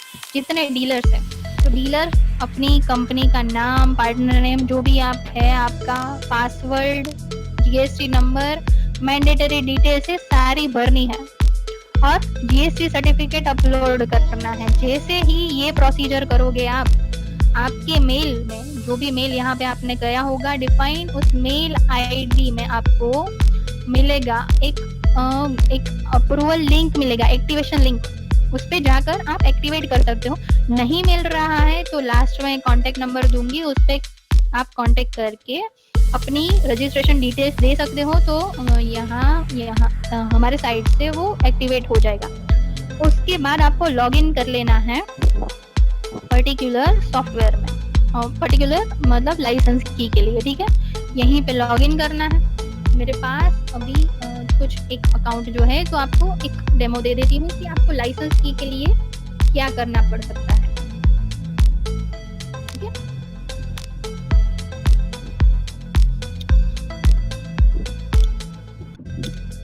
जैसे ही आपका अकाउंट क्रिएट होगा, इस तरह से अकाउंट दिखेगा, ओके। तो यहाँ पे आपको जनरेट लाइसेंस पे जाना है। कंपनी का नाम, मतलब कि आपकी क्लाइंट की जो कंपनी होगी, जिस क्लाइंट के लिए आप, जिस क्लाइंट के सॉफ्टवेयर लिए आप यहाँ पे एक्टिवेट कर रहे हो लाइसेंस की, तो उसका नाम, लोकेशन, डेस्कटॉप सॉफ्टवेयर के लिए कर रहे हो इसलिए यहाँ पे ये करना पड़ेगा सिलेक्ट। वेब सॉफ्टवेयर के लिए करते हो तो वेब सॉफ्टवेयर सिलेक्ट करना है। MS एक्सेस मतलब कि हमारा डेटाबेस का टाइप जो है डेस्कटॉप वर्जन है तो MS एक्सेस होगा, वेब बेस्ड वर्जन है तो SQL सर्वर होगा। ओके, तो वो भी सिलेक्ट करना है कंपल्सरी। और यहाँ पे स्टाफ का काउंट मतलब उनके एम्प्लॉय के काउंट कितने हैं, 500 है, 1000 है, उस हिसाब से यहाँ पे करके डिवाइस कितनी डिवाइस की लाइसेंस की कर रहे हो, 2 3 मैक्सिमम 10 के लिए कर सकते हो। ठीक है, यहाँ पे एक्टिवेशन कोड जो है वहाँ सॉफ्टवेयर से जो हमने यहाँ से लिया है, ओके, तो यहाँ डाल के जनरेट कर देना है। तो क्या होगा, आपका मेल आईडी जिससे आपने रजिस्ट्रेशन किया है उस मेल आईडी पे आपको लाइसेंस की अवेलेबल हो जाएगी बहुत इजीली, और उसी लाइसेंस की से आपके जो आपका जो भी एम्प्लॉय है वो सॉफ्टवेयर ओपन कर पाएगा। ठीक है, इस तरह से आप लाइसेंस की जनरेट कर सकते हैं। Okay,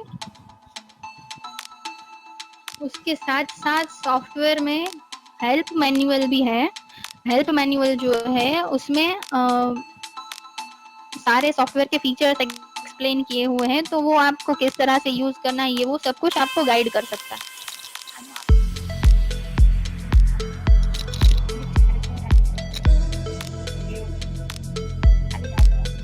laptop